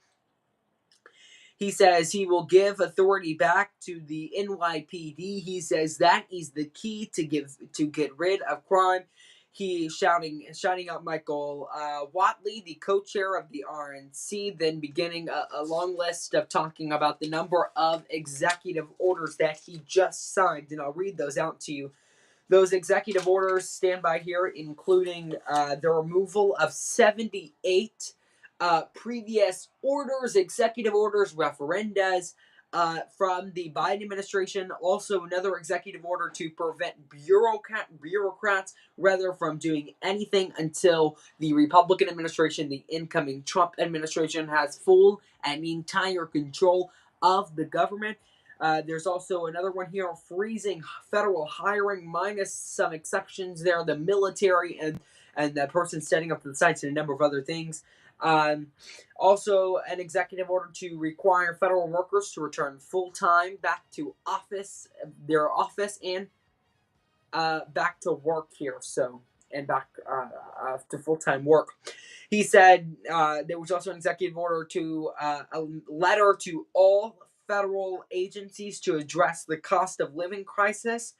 Also, the withdrawal from the Paris Climate Treaty, the letter to the UN explaining the withdrawal, another to prevent government censorship, and another to end the weaponization, I should say, of what the Republicans have called of the current Biden administration, the weaponizing of the current Biden administration, something Republicans have often attacked Trump on. Now, something else we have been noting this entire time is the Senate ongoing passing the Lake and Riley Act, and we were also monitoring the Marco Rubio Secretary of State vote. It's unclear exactly if that vote has come through. Please stand by if we get that update.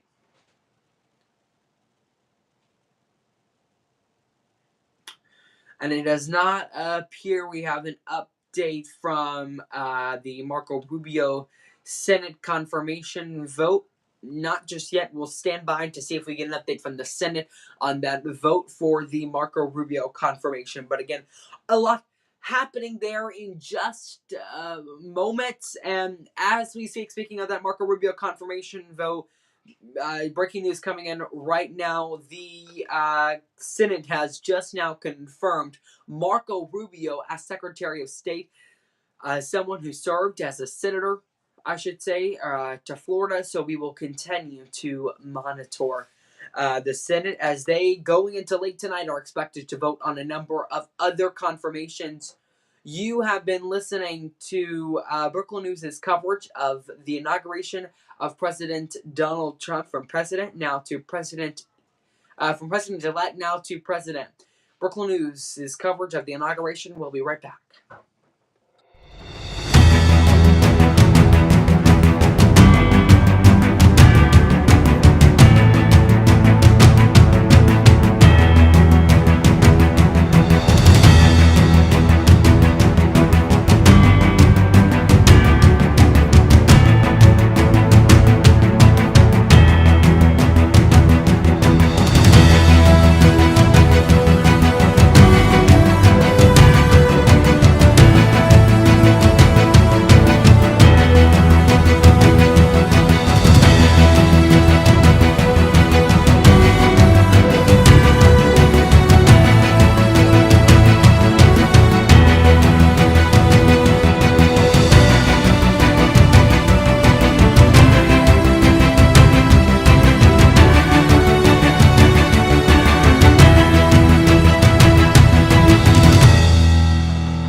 And welcome back here to Brooklyn News' live coverage of the inauguration of Donald Trump as we continue it all right here on BN. You are looking live on the left side of my screen at the Commanders-in-Chief Bowl. Bowl. That is where we are expected to see Trump deliver a speech a little bit later in the evening. But first, he will head to the Oval Office and sign a number of other executive orders and pardons. One pardon Trump says he will sign will include what he calls the J6 hostages. And I'm quoting him there. Those are the people that were arrested on January 6th and therefore after for crimes related to what they did in the riot on the Capitol on January 6, 2021. Again, a live look there on the left side of your screen at the inauguration ball. No audio just yet. You see some band, a band. It is in fact up here. I can't see exactly so clear. It is dark in that room. But a live look there as we stand by for President Trump to arrive there. Just moments ago, he delivered a speech signing a number of executive orders. We were talking about that and analyzing it before he went to break. And, something you have to note is I wonder what exactly 78 orders from the Biden administration was a part of that. Could it have been related to, the border? Because that is something Trump a lot of times had talked about during his campaign. So much you could be asking and talking. As we would like to note that earlier today, and there's a look at a different view from that ball there, but we would like to note earlier today, the president delivered a speech inside the Capitol Hill Rotunda as he was inaugurated. We have the live feed at that, and we would like to play it for you all. Here is from earlier from Donald Trump's speech inside the Capitol here. Stand by as we listen in. This, again, earlier his inauguration speech. Let's listen in.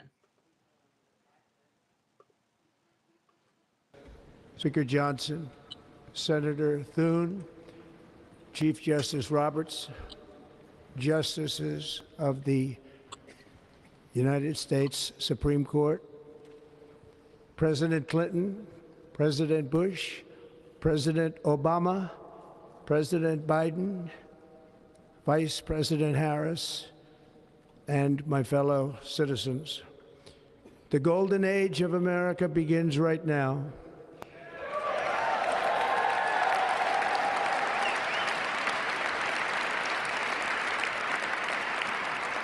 From this day forward, our country will flourish and be respected again all over the world.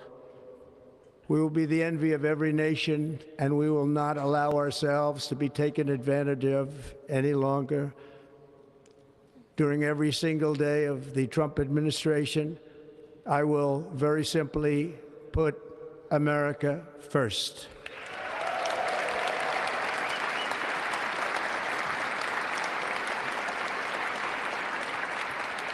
Our sovereignty will be reclaimed. Our safety will be restored. The scales of justice will be rebalanced. The vicious, violent, and unfair weaponization of the Justice Department and our government will end.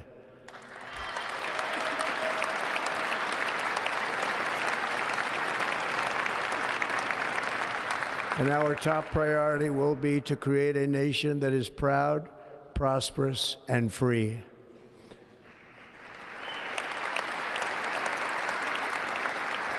America will soon be greater, stronger, and far more exceptional than ever before. I return to the presidency confident and optimistic that we are at the start of a thrilling new era of national success. A tide of change is sweeping the country. Sunlight is pouring over the entire world, and America has the chance to seize this opportunity like never before. But first, we must be honest about the challenges we face. While they are plentiful, they will be annihilated by this great momentum that the world is now witnessing in the United States of America. As we gather today, our government confronts a crisis of trust. For many years, a radical and corrupt establishment has extracted power and wealth from our citizens while the pillars of our society lay broken and seemingly in complete disrepair. We now have a government that cannot manage even a simple crisis at home, while at the same time stumbling into a continuing catalog of catastrophic events abroad. It fails to protect our magnificent, law-abiding American citizens, but provides sanctuary and protection for dangerous criminals, many from prisons and mental institutions that have illegally entered our country from all over the world. We have a government that has given unlimited funding to the defense of foreign borders, but refuses to defend American borders or, more importantly, its own people. Our country can no longer deliver basic services in times of emergency, as recently shown by the wonderful people of North Carolina, been treated so badly.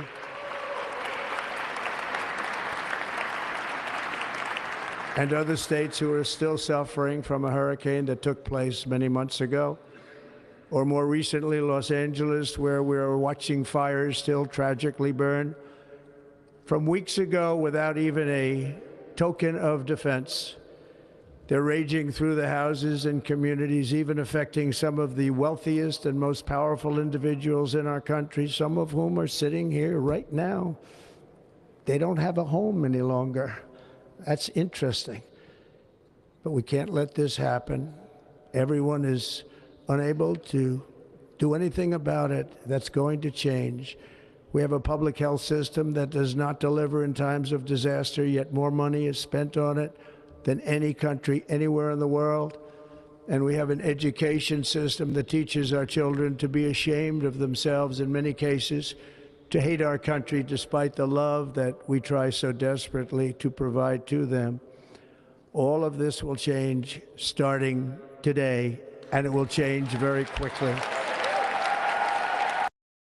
What will you do the next time the power grid goes down, leaving you in the dark with a fridge full of fresh groceries? That was President Donald Trump earlier delivering his inauguration speech there. It still continues to go on a little bit after receiving cheers. You know, in a speech all about unity. Let's listen back in here for just a moment.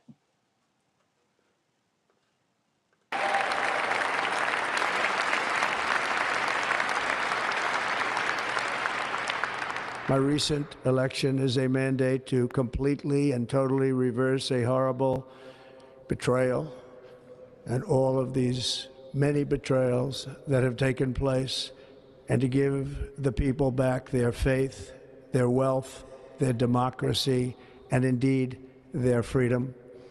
From this moment on, America's decline is over.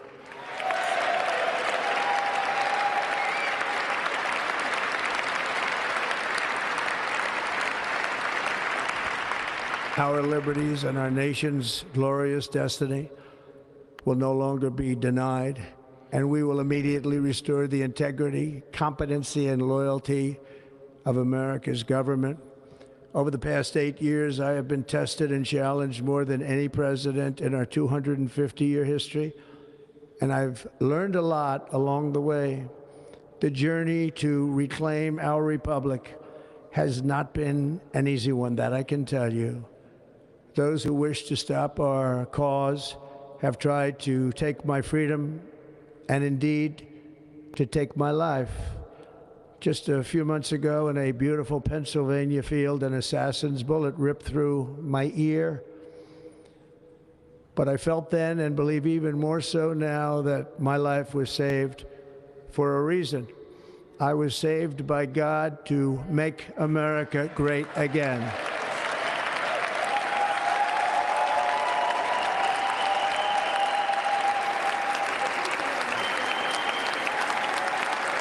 Thank you.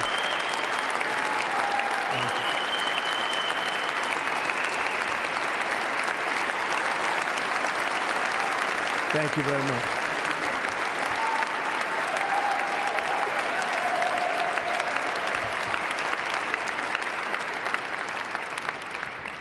That is why each day under our administration of American patriots, we will be working to meet every crisis with dignity and power and strength. We will move with purpose and speed to bring back hope, prosperity, safety, and peace for citizens of every race, religion, color, and creed. For American citizens, January 20th, 2025 is Liberation Day.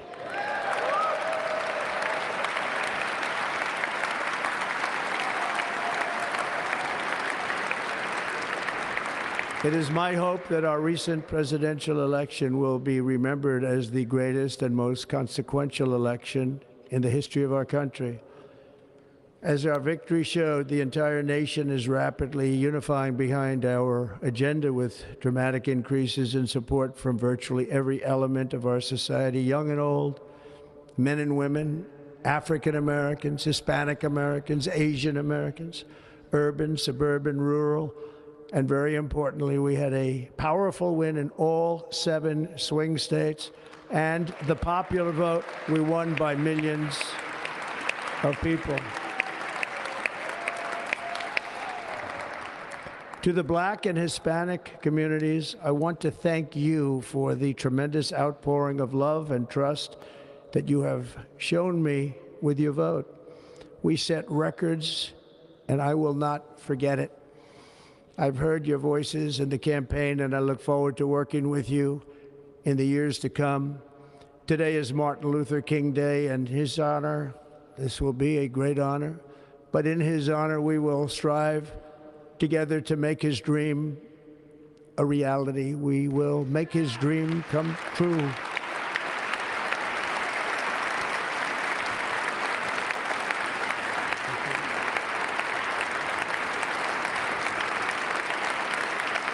Thank you. Thank you. National unity is now returning to America, and confidence and pride is soaring like never before. In everything we do, my administration will be inspired by a strong pursuit of excellence and unrelenting success. We will not forget our country. We will not forget our Constitution, and we will not forget our God. Can't do that.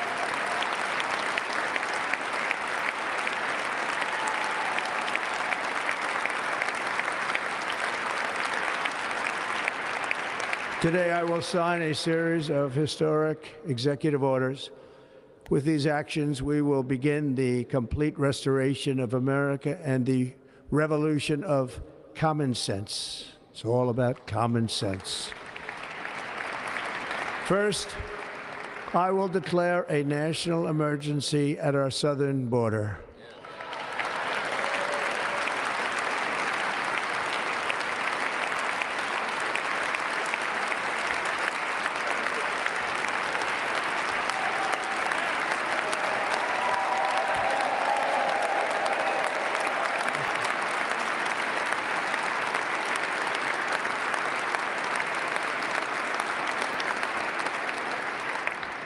All illegal entry will immediately be halted, and we will begin the process of returning millions and millions of criminal aliens back to the places from which they came.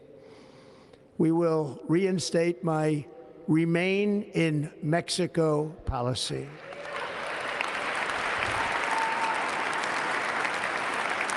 I will end the practice of catch and release.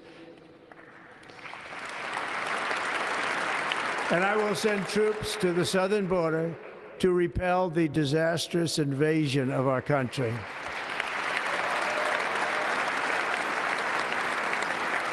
Under the orders I signed today, we will also be designating the cartels as foreign terrorist organizations.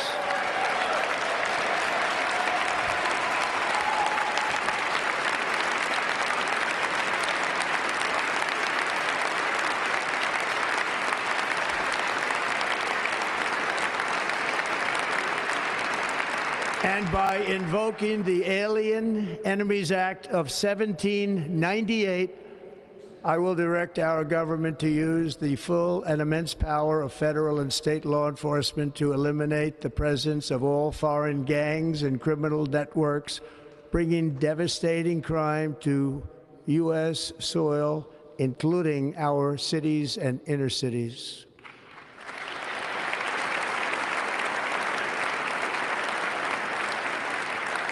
As Commander-in-Chief, I have no higher responsibility than to defend our country from threats and invasions, and that is exactly what I am going to do. We will do it at a level that nobody's ever seen before. Next, I will direct all members of my cabinet to marshal the vast powers at their disposal to defeat what was record inflation and rapidly bring down costs and prices.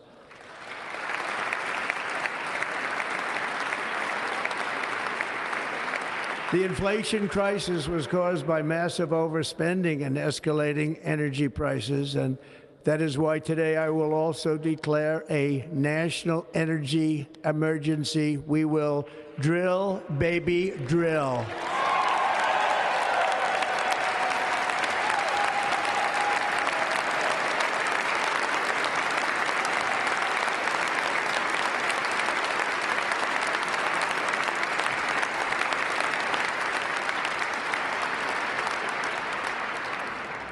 America will be a manufacturing nation once again, and we have something that no other manufacturing nation will ever have, the largest amount of oil and gas of any country on earth, and we are going to use it.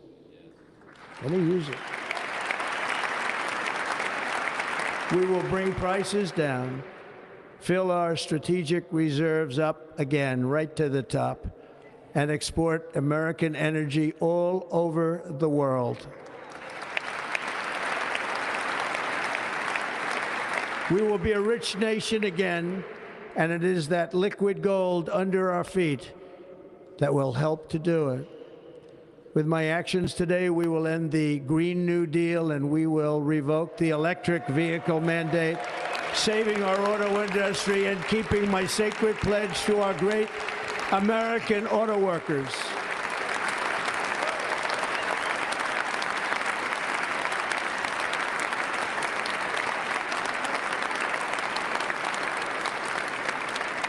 In other words, you'll be able to buy the car of your choice. We will build automobiles in America again at a rate that nobody could have dreamt possible just a few years ago. And thank you to the auto workers of our nation for your inspiring vote of confidence. We did tremendously with their vote. I will immediately begin the overhaul of our trade system to protect American workers and families. Instead of taxing our citizens to enrich other countries, we will tariff and tax foreign countries to enrich our citizens.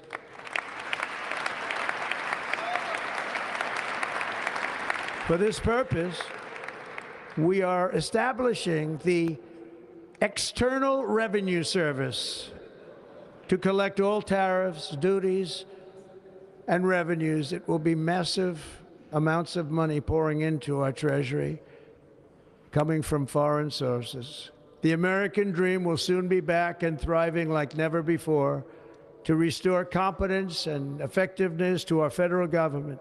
My administration will establish the brand new Department of Government Efficiency.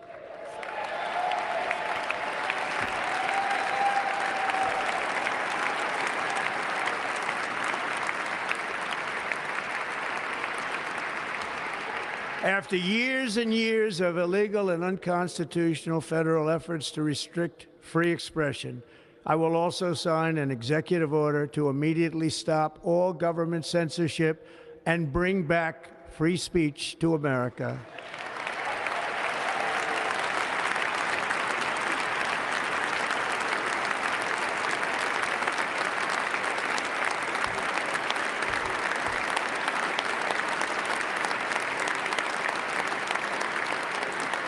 Never again will the immense power of the state be weaponized to persecute political opponents.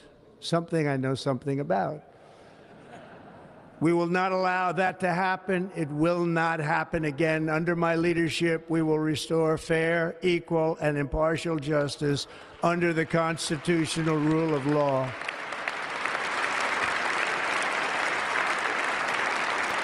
And we are going to bring law and order back to our cities. This week, I will also end the government policy of trying to socially engineer race and gender into every aspect of public and private life.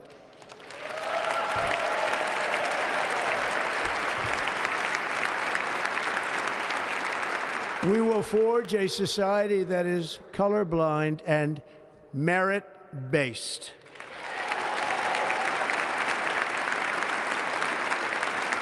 As of today, it will henceforth be the official policy of the United States government that there are only two genders, male and female.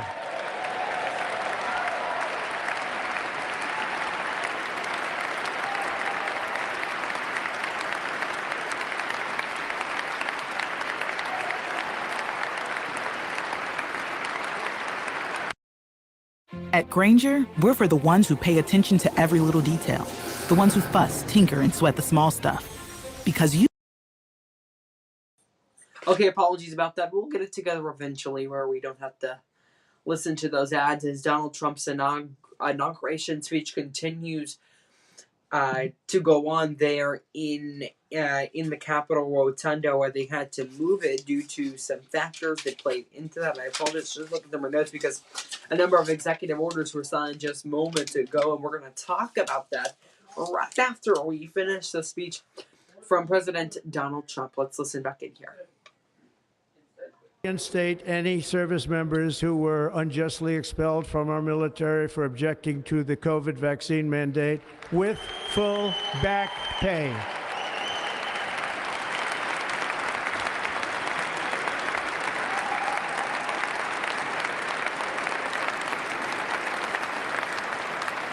And I will sign an order to stop our warriors from being subjected to radical political theories and social experiments while on duty. It's going to end immediately. Our armed forces will be freed to focus on their sole mission, defeating America's enemies.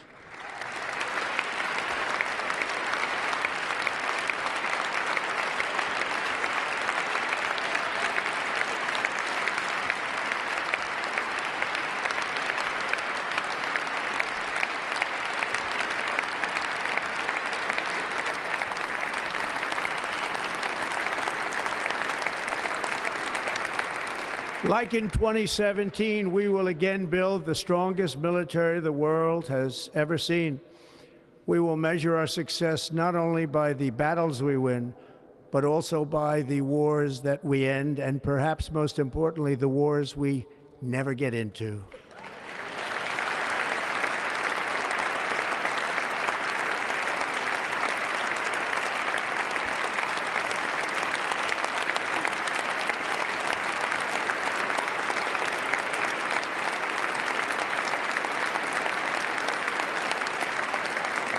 My proudest legacy will be that of a peacemaker and unifier. That's what I want to be, a peacemaker and a unifier. I'm pleased to say that as of yesterday, one day before I assumed office, the hostages in the Middle East are coming back home to their families.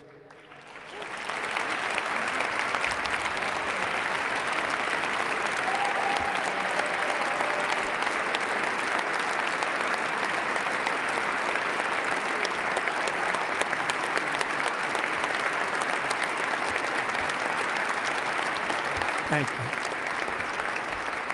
America will reclaim its rightful place as the greatest, most powerful, most respected nation on earth, inspiring the awe and admiration of the entire world.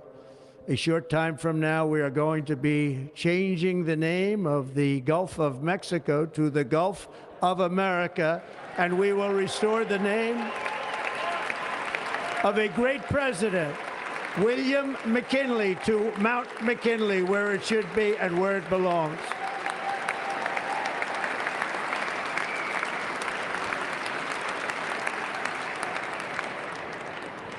President McKinley made our country very rich through tariffs and through talent.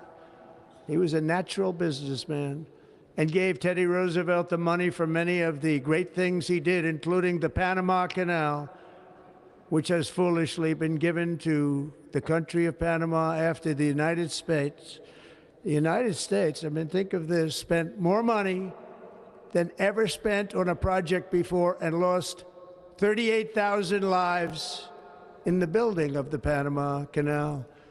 We have been treated very badly from this foolish gift that should have never been made, and Panama's promise to us has been broken.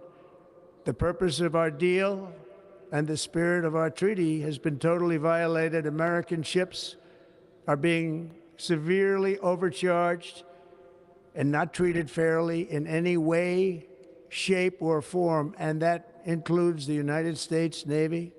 And above all, China is operating the Panama Canal, and we didn't give it to China, we gave it to Panama, and we're taking it back.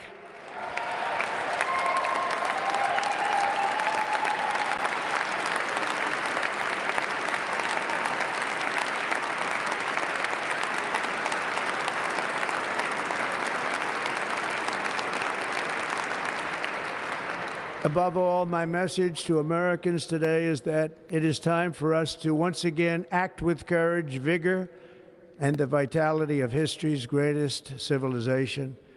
So as we liberate our nation, we will lead it to new heights of victory and success. We will not be deterred. Together we will end the chronic disease epidemic and keep our children safe, healthy, and disease-free. The United States will once again consider itself a growing nation, one that increases our wealth, expands our territory, builds our cities, raises our expectations, and carries our flag into new and beautiful horizons. And we will pursue our manifest destiny into the stars, launching American astronauts to plant the stars and stripes on the planet Mars.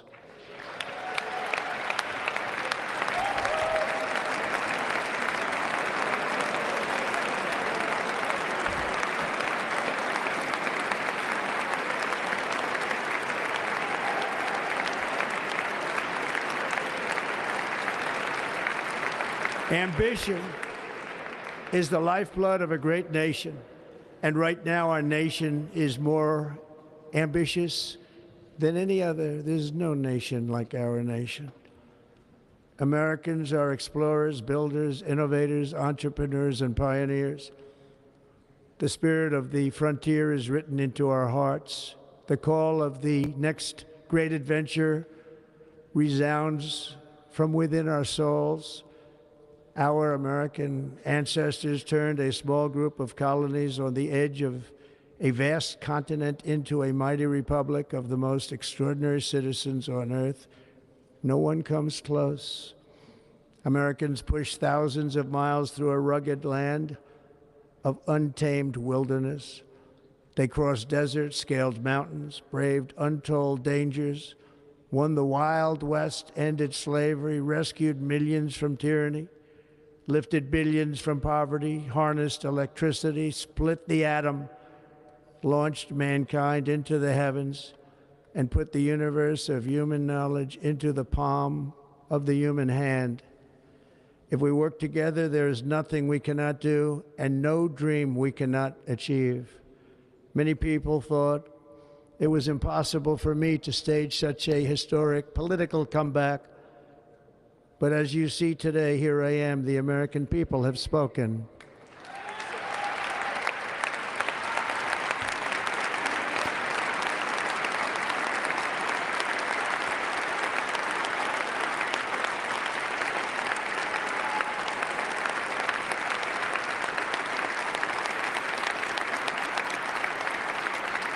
I stand before you now as proof that you should never believe that something is impossible to do. In America, the impossible is what we do best.